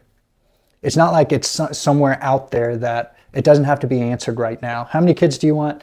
It doesn't really have to be answered right now, so that can be on the periphery. But this was, when I graduate, I want to be a lawyer, and I have a year left. What am I going to do? So yeah, that was hard. How I overcame that is not by my own sheer determination, but by God's grace. I was walking. I steeled myself. I would continue to study and be my best student that I could be, study for the bar exam, try to get the high score I could possibly get, and then figure out what's next. But even then, that was really difficult. And so I'm walking into Starbucks to study after work, because I would go Monday, Wednesday, Friday to school. Tuesday, Thursday were my study days. And I bumped into him, and he's like, "Man, you look off." And he was our youth pastor, but my wife and I were leading a home group, or like a Bible study, and he was part of it. So I knew who he was. And he's like, "Hey man," and he knew who I was. So he knew when I looked off, and he's like, "You look off, like your countenance is down. What's going on?" I was like, "Well, remember how I told you about the general counsel?" Because that was something they were all praying about and everything. Like, "Oh, let's make this the best, and let's, may your will be done, Yeah. And let's just make it successful, and you get all the answers you could ever imagine, and now you have a clear line of sight of your life." Well, not that, because God needed me to grow a little bit more in maturity. So I'm in the desert. I'm wandering because I have no sense of purpose, identity. I don't know now. I always thought that I would be an attorney. Now I'm just, my aim is just studying. That's not a very high aim. Not a lot of form to that goal. It's just an action, anyone can study. But he said, let me pray for you. And he prayed, and he said at the end, he was quoting, I think it was in First Peter, may God give you peace that's beyond all understanding. Because I kept trying to figure it out. And I just had to accept peace from God and, yes, do the right thing, do the next right thing that's in front of me. And also continue to plan, what is it that you want? Do you still want to be an attorney for a bank? Well, how can you do that? A general counsel told me how to do that. Go be a partner somewhere. Because I can't fulfill the top 10 law school. I just want to graduate and get done. Yeah. So to overcome, one, I had my wife there to very much help me. And as I'm explaining to her, this is how it makes me feel, this is where my life is going, that criticalness kind of changed. No longer is she pecking at the order that I've established and trying to make sense of it. Now I'm kind of the chaos. Now I'm the formless and void. And she prayed over me and kind of reminded me my purpose. And that had me stand up straighter than I was before. And I started to put back on the weights of responsibility. No longer was I a victim and these things are happening to me, but instead it's, okay, my goal still hasn't changed. I want a family. I had a broken family growing up. I saw how beautiful that could be. Now, what if a family functioned right? How much more beautiful could that be? That's what I'm aiming at. That's what Amy's aiming at, and she reminded me of that. So that, I took my aim off of this very career-oriented, and it's a higher form, because working is a product of the goal to provide for your family, right? Men provide, protect, and spiritually they guard their family. Mm-hmm. That's our purpose. That's our meaning. But my focus was on who do I want to be as a career, and ultimately how much wealth and money can I accumulate to make myself feel like that I have meaning and purpose.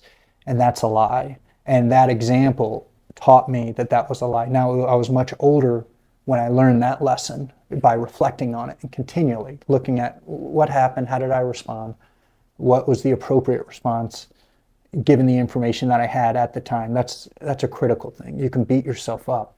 But if you ask yourself, was my response appropriate given the information that I had at the time? That's how you can typically get past those bad decisions that you had. And usually it's like, yeah, I had good information and I chose to ignore this part of it, and that can teach you, okay, well, don't ignore that. This is relevant information, don't ignore it. It'll help you get through it. So that's how you can overcome, is you aim higher than what's oppressing you. For me, it was family. I had to aim towards building a family. And notice that having a family is very simple. You don't have to go to school and earn a family, right? It's very simple. You have one or you don't, And so it's not a matter of me figuring out how do I have a family. It's just, am I acting in a way that is honoring the family? So that's a much different aim, right? That's a high one. That's very good and pays off, throughout the rest of your life as you get older. But so I overcame by focusing on what has more gravity to it, what is weightier.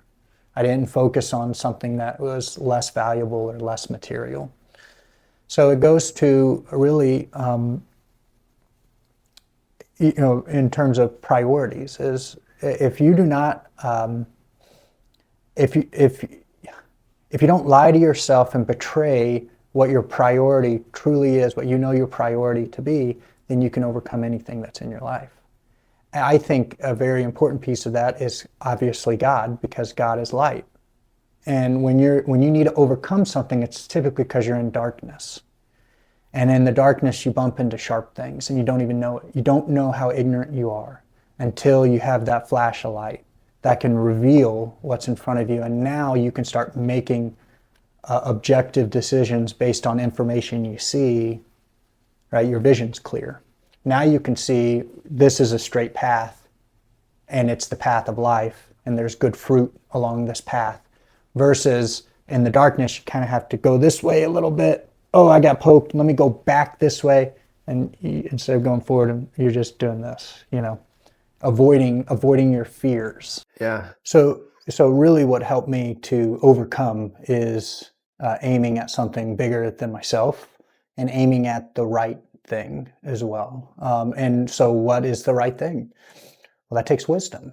You have to pray about it. You have to ask God for wisdom. And wisdom, if you don't know what wisdom is, or if you don't have it, you can ask and it can be given. Knock and it's given. A good father, our Father, when a son asks for something, for food, say, for bread, he doesn't give a stone, right? He gives bread.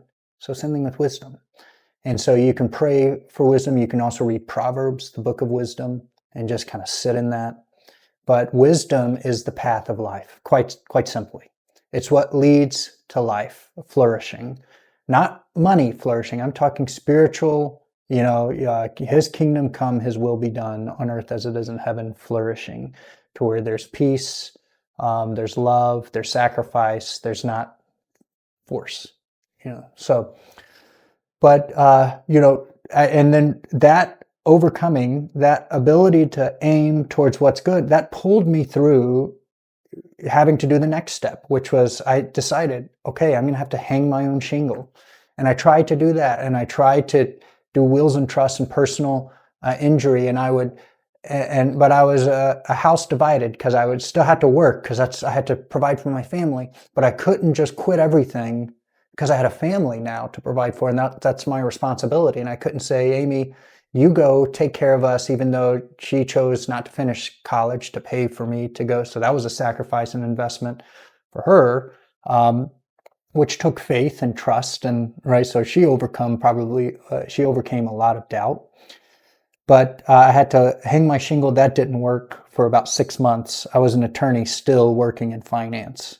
So I would work at night, and then, so they call that, what do they go, moonlighting as an attorney. And so it's kind of frowned upon, looked down on.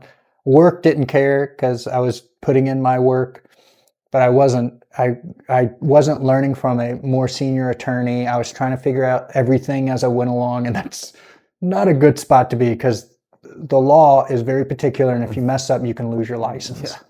Or worse. Thankfully, or worse, yeah, or even worse, because there's a standard of professional ethics and everything that goes with that. It's a contract with the client, so you don't want to mess that up. So thankfully, I never messed up that. I left when I figured out that I couldn't do it. One of the hardest choices that I ever had to make was to leave the bank to go work for a law firm in Cincinnati. I did that, and then about 2 months into that, the bank called me and said, hey, we have this position available for you. You need to move to Dallas, though, but it's yours if you want it. And this was in a legal position at the bank? This was, yes, to be an attorney. So how did that? All I can say is that large organizations don't have the perfect communication between all lines. And so the right wasn't talking to the left or something like that. Also, I had spent my entire time in law school developing relationships, people in legal, people in operations. One part of that relationship got my law school paid for. The other part of that relationship had me getting a phone call from someone else. So you have to prove your worth to people. You have to be useful to be accepted. And in the business sense, that's why I love family, because you don't have to necessarily be useful. It's just you're accepted, like the church, right? Mm-hmm. You're accepted. Now, you can't stay there. Right? We want you to grow. We want you to improve and be useful and participate. But work is different. Work is you must produce, you must be useful, or you're no longer useful and we don't need you. That's just the way it is. So thankfully, I was useful. As in finance, I was useful. Even though I wasn't an attorney for the bank, I would still brief cases for them. Once I became an attorney, I would give them opinions. I would do research. I would do anything I could. I remember staying up until 3 a.m. writing briefs and drafts and memos on new legal. At the time, the TCPA just came out with one of the worst cases that's still haunting us today, which is Leckler v. Cash Call, an absolutely terrible case that misconstrued what a dialer is for marketing purposes. They claim that it applied to collections as well as text messages and all this other nonsense that's being unwound currently um, because of government overreach. But um, so the bank hired me, moved me and Amy, and at the time I just had David, my son, and also Mackenzie, my oldest daughter. She was just born, and they moved us all to Dallas. I was an attorney with the bank for about 8 years. So I was in finance for 8 years. I also had operations. I started out in operations, then went into finance, and then became an attorney. I was with the bank for 8 years as an attorney. One of the best, I couldn't hope for a more exciting career than what was there. I got to be in the pivotal part of our financial history, which was the imploding of the CDOs and the real estate market, which impacted everything from credit cards to auto loans to real estate. And I was right in the middle of it because it was a legal tornado. And so we were having attorneys retire, and I was this young kid who I thought I was sharp. I was very curious. I would put in the work. And the good thing is there was no other experienced attorney out there. So I got to step up in a way to really participate and to become a subject matter expert on this new regulator called the CFPB, whoever that is. They didn't know who they were going to be when they grew up. We didn't know either. And I got to go on exams and be part of face-to-face interactions with them. It polished me up a lot. It helped me to speak and to control my words, to control my thoughts. Not just, I can be silly, but don't be stupid. Don't say something you're going to regret. Is exam cross-examination, or is that? No, these are audits, and these are bank examinations to where gotcha. they'll come in for months at a time. And they'll ask for and they will turn over and they were motivated at the time to blame the banks. So we were under intense scrutiny, and that's where I was kind of formed as an attorney, which plays a lot on the regulatory side. So I missed out on some other experiences, but that one taught me so much about the legal. Like, for example, it didn't teach me how to be a litigator, right? It taught me how to protect the assets of the firm and the reputation of the bank, right? That's what it taught me, and that's very valuable. And it just shows you how diverse and varied the legal career can be. You can have a lot of different careers with a law degree if you're smart and you work hard. So, Which is the key.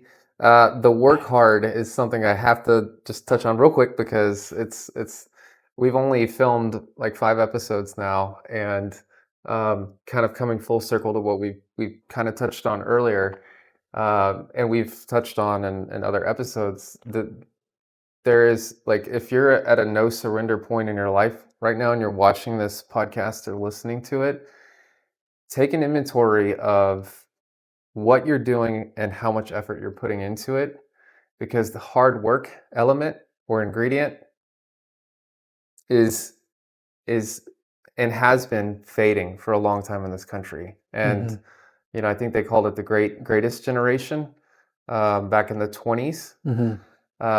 You talk to any of those folks that are now 100 plus years old about what they think about the state of our country, and it's usually not a very positive conversation, because we have, back during the Great Depression, there were little to no government assistance programs, and that was 100 years ago. You go back 200 years, if you didn't produce, you didn't eat, really. Right. I mean, in this country, in the 1820s, there weren't a ton of rich families that Right. could support a bunch of people that weren't producing. Exactly. You fast forward from 1920 to 1970 or so, and a bunch of government assistance programs have popped up.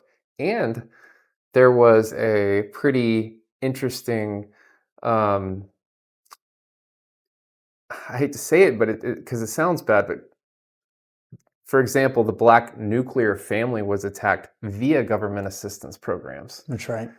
And so, and you touched on the fact that we were an ally to Russia when 40 to 50 million people were killed Right. for no good reason at Right. all.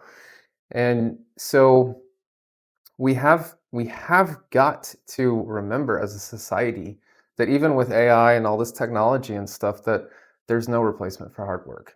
Exactly right. Yeah, if you use ChatGPT as your means of thinking and you don't do the thinking yourself, it truly is that moving towards that lifestyle that you can be drugged in on virtual reality video games and you're just a brain in a jar.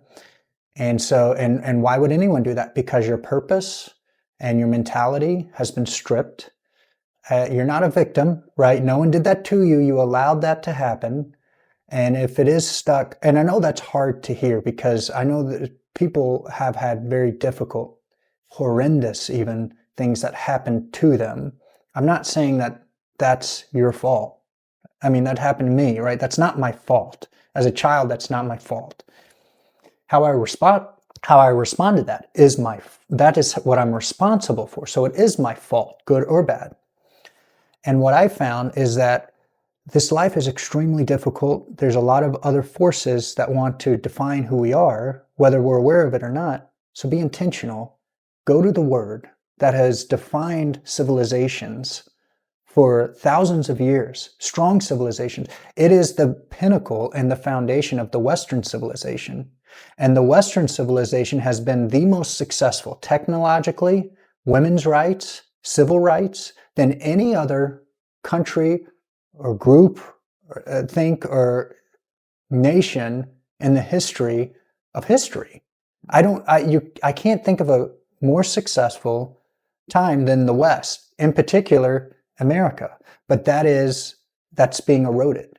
And you do that by you take your statues and your history and you remove them. Right? You first say that it's bad for colonialism, right? It's so bad. Yeah, there were evils in it, and there are other things but America wasn't a colonial power, right? I mean, we were colonies, but we're talking semantics at this point. Mm-hmm. We were a new nation that was being birthed, and but if you can shame with force, then you can destroy identity. And if people are now, if they don't have identity, if they don't have the pillar of cloud in the morning and the pillar of fire at night to where they can aim and give their attention to and follow and define them as a people, like the Israelites in the desert, for 40 years, they worked on their identity. They disobeyed God, and so they were left to wander. But wandering is a form of disobedience. But it's also a form of renewal, because what emerged was one of the three pillars of Western civilization, which is Jerusalem, religion. And then you have Athens with logic, and you have Rome with law. And those three are our pillars.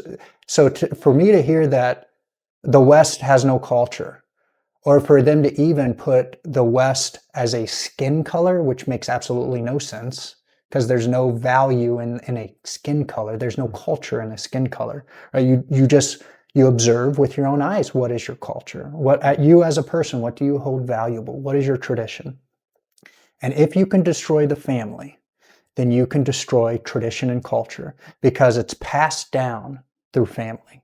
The state doesn't care about you, but it wants to be your dad. That doesn't make any sense, right? Because that's the tyrant king, control. I want to control and force my objective and identity on you. And so that way you can just be a brain in a jar. I don't care if all you do is take drugs, do virtual reality, but as long as we can consume you, then you're worth the fight. You're worth the purpose in my life. I know we're running short on time, so I'll wrap up with this. For the audience, if you haven't seen a good movie in a while, watch K-pop Demon Hunter. I've watched it more times than I want to acknowledge. I listen to the soundtrack more than I would like to, but it goes to show you that our country is starving for a good story. And that used to be Disney, Little Mermaid, Snow White, Cinderella, and that's not even their story. They're just pulling from old German folktale, right? But there's so much meaning in that. There's the parables of Jesus, where just reading those it defines and it shapes your reality, because it goes back to, we live our life through story and narrative. Right?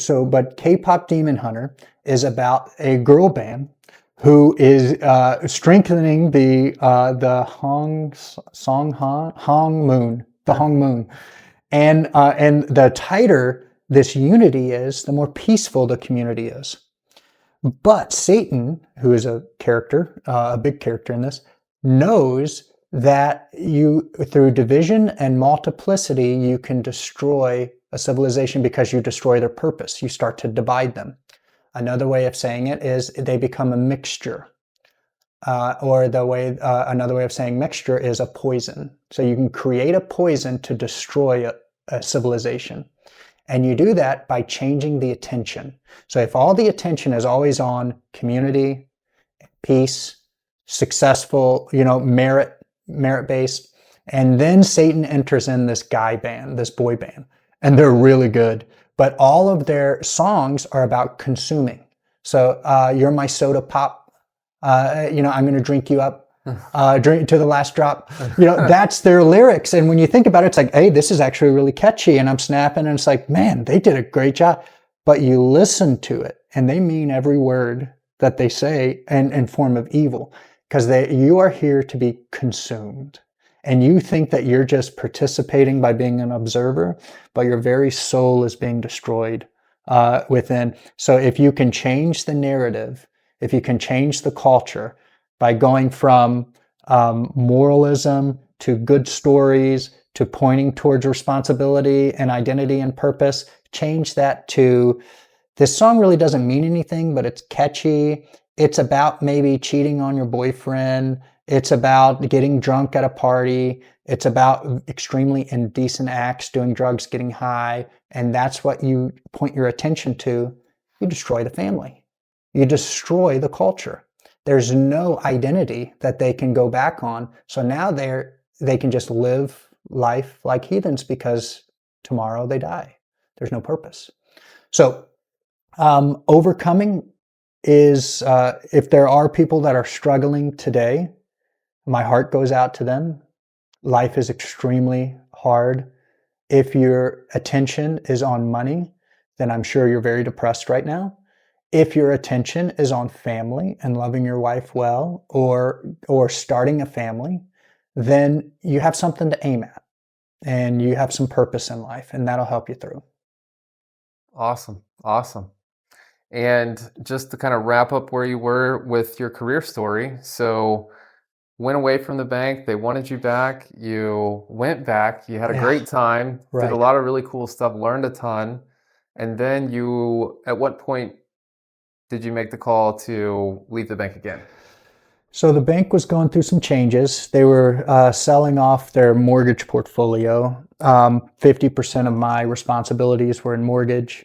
And it just became that if I ever wanted to pivot, then now's the time. I didn't want to leave. I was loyal. I loved it there. But at least it started I started to question, and I even started to question kind of my job. Like, I think I'll keep my job because I think I do a good job. But I became a little, the time back then, 8, 9 years ago, it was different than where it is today. There was a lot of people that were being let go for not based on merit. And that's terrifying, to be honest with you, because it's chaotic. There's no standard other than speculation. And so that kind of, not that I made a decision on fear, because it took me a very long time to make it, and a lot of prayer. And so there was no fear at all, but I was trying to understand the reality around me. Well, it turned out that my prior boss at the bank left several years ago, started his own law firm, and he invited me to come and have fun with them and start their Texas office. And then the firm is extremely innovative, very well run. I knew it very well because it was a firm that I managed at the bank, and it was a firm that was consistently number one on our scorecards, time and time again. Best audits, best scorecards. Very creative in solving our issues. We would have probably 4 projects that we were trying to solve for, but we were using them to help us solve. If that, wow. yeah, because that's just the type of people that they are. They're very creative, business minded. So I thought, well, heck yes, I want to be a part of this, and I joined, and it's been fantastic since then. We've been able to create wonderful things that have been provided significant value to our clients. It's extremely challenging. There are times that, but for my colleagues, there's absolutely no way that I would be able to solve what's going on.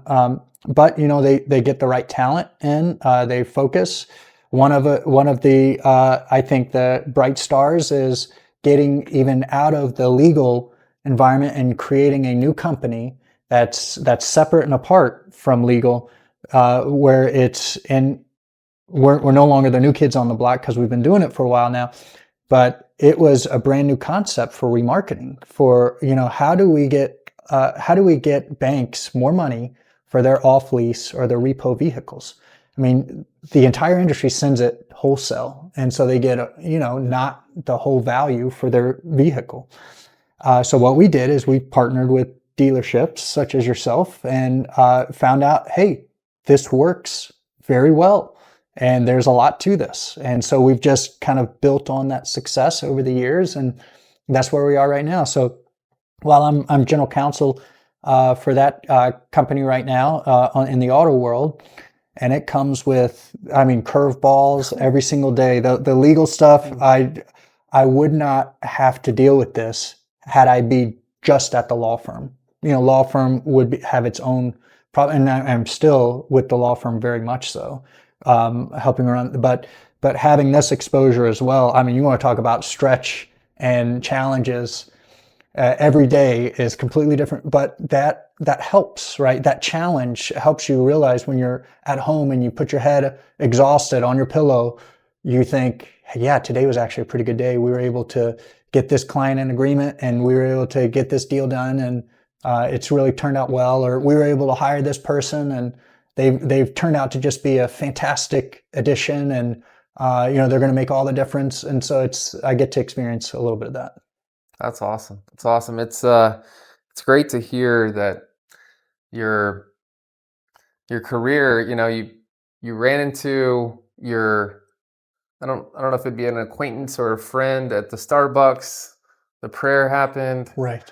Everything came full circle. You were an attorney at the bank where you wanted to be an attorney. Right. Then you ended up at a firm with people you wanted to work with. That's right. And then now you've got what a lot of attorneys want is something other than law and the car business, which, as you just kind of touched on, is a whole another opportunity to grow through different types of challenges, because the car business is one of the most competitive and difficult industries to operate in on the planet. It has to be. Yep. Can't even tell you how many people have come through here, because we film these episodes for those of you that don't know, here at our facility, which is in the car industry. Can't tell you how many people have come through here and been like, dude, what are you doing in the car business? Like, what are you doing? It's like, unfortunately, in some cases, you have to be kind of a masochist because it's very difficult. Yeah. It's a labor of love.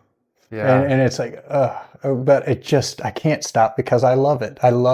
There's just something about the automobile. I've thought about this. I think it symbolizes the American spirit of freedom. Mm-hmm. You want to require me to be inside for 2 weeks or just to beat the curb. Okay. You want to lie to me, and now it's extended to a few months. I don't love it, but okay. You want to tell me that I'm not allowed to drive and all I'm allowed to do is own nothing and be happy and I'll just Uber everywhere, which is a great song. No, it's not actually. But that's how you're telling me that that is now my life and it's not my decision. It's not a voluntary participation, but it's a forced action on me. I don't think so.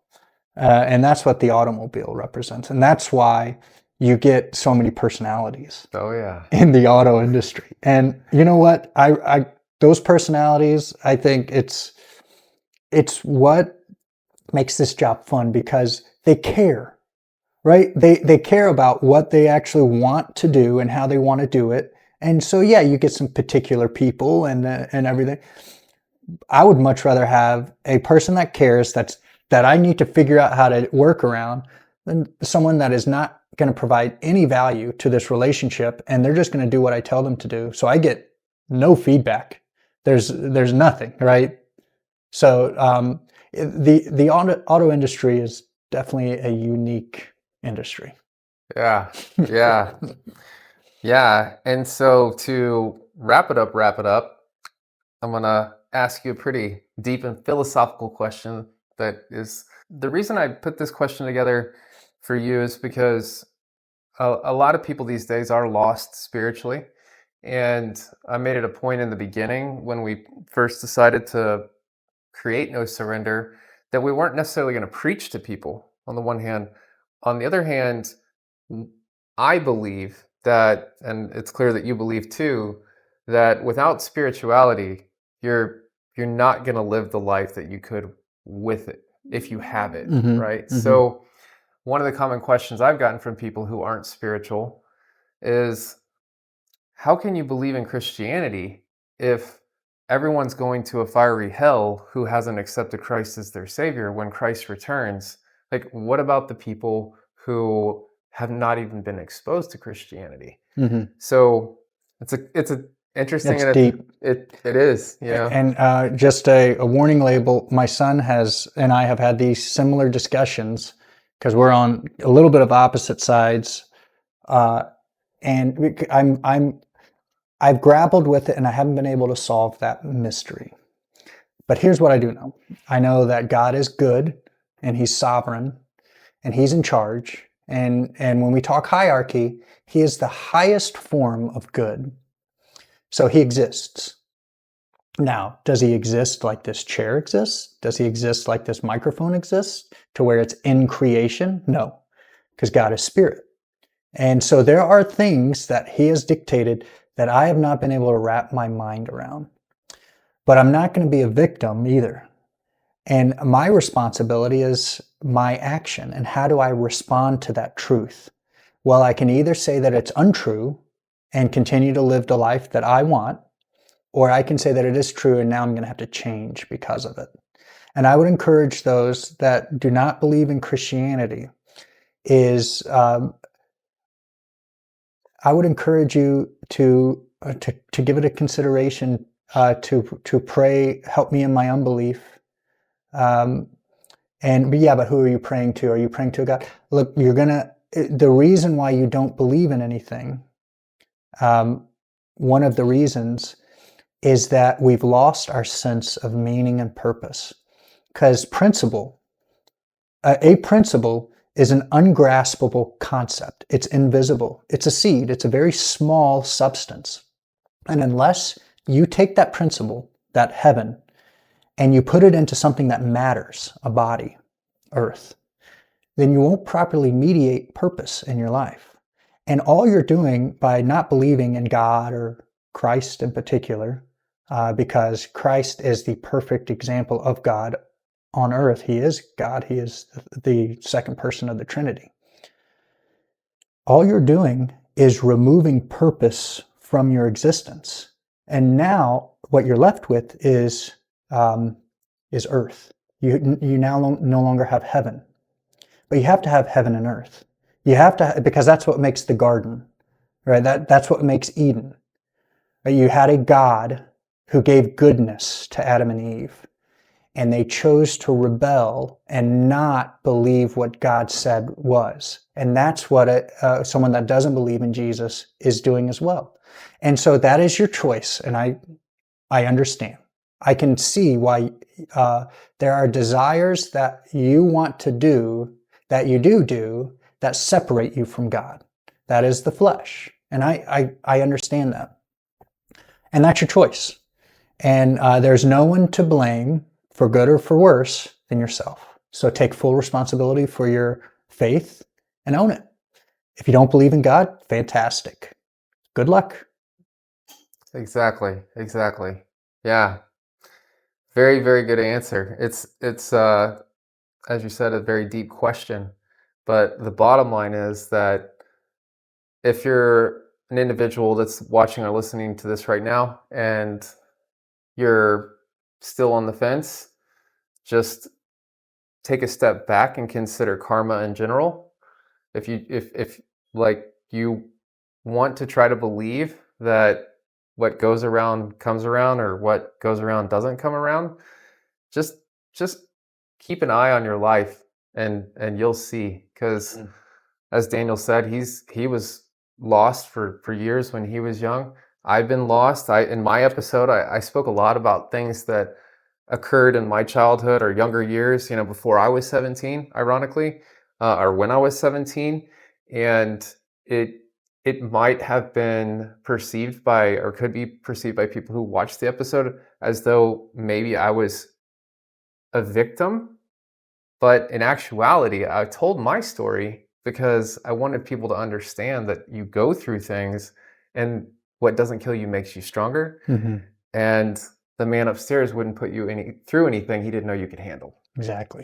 So I made the decisions I made when I got into trouble when I was younger, and I'm responsible for those decisions. And what I've been through is what has made me. So That's right. again, it was a very, very difficult question, but great answer. And at the end of the day, like, if you're watching this and you're a little lost, whether you know it or not, and you don't have faith or spirituality in your life, just give it a try. And I would say that try could be reading John. John is a great, in the Gospel of John. There's also 1st, 2nd, 3rd John, which deals with love, which is those books, and they're short books too, and they're very, very good, very powerful. But read John, and you can understand the life of Jesus. And you might say, I don't want to understand, or I already know all that I need to know of Jesus because this church was very mean to me, or even more than that. I don't want to trivialize it. I get it. The church is made of human as well, and sin. But I would start with John, and I would also find a church that teaches the Bible. And you say, well, why do you have to go to church? Because the Christian faith is a community faith. It's a participatory faith. It is worshiping with other people, freeing your soul. It is taking communion with other believers and feeling that sense of community and bonding and purpose and meaning. And that is injected into your veins. And I tell you, that gets you through the week. And then you do that again the next Sunday, and you do that again. And then as you get older, you have kids, and now those kids are sitting with you, and then they get older, and you see them worshiping the same God that you love, and you're worshiping together as a family, and you're now taking communion together, and you're listening to the same wisdom from the pastor, and you're all applying it. You want to talk about a unifying force. But that's separate and apart. That's the utilitarian argument for Christianity, is that it's very useful, right? But it's also true. So you do both. Have something that's true, difficult, and useful, and that's Christianity. Absolutely. Yeah. And to, I guess, kind of put a cherry on top, when considering that, if you have trouble reading the Bible or you don't understand it, there's, I think it's called the New Language Version, NLV, maybe. Okay. But if you just Google, the way I found it when I went on this journey to read the Bible from start to finish, again, in reverse order, New Testament first, is I wanted to be able to listen to it while I'm exercising, doing my cardio, without having to stop and reread or re-listen to try to understand like what they meant. So if you just Google standard like conversational style interpretation of the Bible, you'll find it. It'll pop up. You can download it on Audible or wherever you download your audio, and that is a great way to do it, because you can be doing something else, driving to work or whatever, and just learn a little bit every day. Yep. Or every Sunday. Like I said, I make it a point to do it every Sunday. I get through about 48 minutes of it, like every single Sunday. And I think next Sunday I'm going to be done with the New Testament, so, and like I said, I've touched on various parts of the Bible throughout my life, but like it's incredible how things can change, how things will change once you get that in your life. Exactly. And, the story is, there were two men. One built his house on the rock, and the other built his house on the sand. And we know how it is. The rain, and we even mentioned it, the rain and the storm comes, and those are the everyday activities of life. You're going to be knocked down. The rain and the water come, the waters of chaos, right? They have no form, no substance. All they're doing is beating against there's no purpose behind them or meaning. You can't make any sense of it. So truly, life. I mean, that's what life does to you. Now, do you want to be washed away when that happens? Because it's going to happen probably once every other year, once every 5 years. I mean, I don't think that it's scientific, but it certainly is going to happen. And when it does happen, what are you going to fall on? Are you going to fall on the rock that doesn't move? Are you going to fall on your own intellect, which has already failed you because you've fallen, right? That's the whole point. You're going down. You're laying down. You're not standing up, carrying weight, carrying responsibility, but you're lying down, mimicking sleep, mimicking death, right? That's a fall. It's like falling into a pit. No one's getting you out now. Now you're dead. But for the grace of God, who has drawn me out of the miry clay, the miry pit, and has set my feet on stable rock. So every time you get knocked down, there's truth through Scripture that you believe forms reality, that you believe as true, and that gives you your identity. That tells you who you really are, not some failure who always does this, you always act this way, never taking on responsibility. You're the reason why your parents divorced. You're like these lies, Yeah. And so that's what I mean by, I'm sorry that you don't believe in Jesus. It's kind of like, I smell this beautiful smell of this rose, and you might say, you don't have a nose, so you say, this rose there's no smell that exists. The only thing I can tell you is I'm sorry that you don't believe that, but I do have a nose, and I clearly smell this rose, and it is a beautiful fragrance. And that's what I would say to God. And you might say, well, you're delusional. And I would say, then I have a very stable, wonderful, exciting, delusional life that will bring me home, my eternal home. Absolutely. Absolutely. Yeah. Yeah. And I guess what's coming to mind now to close it is a little bit of homework for the viewers. There is a parable. I don't believe it's pulled from the Bible, but it's called Footprints. And I challenge you to look that up and read it, because it's a short little story. You'll know when they're talking about walking on the sand at night, the footprints in the sand, that's the right footprints parable. Do that, read that, and make sure and tune back in for future episodes.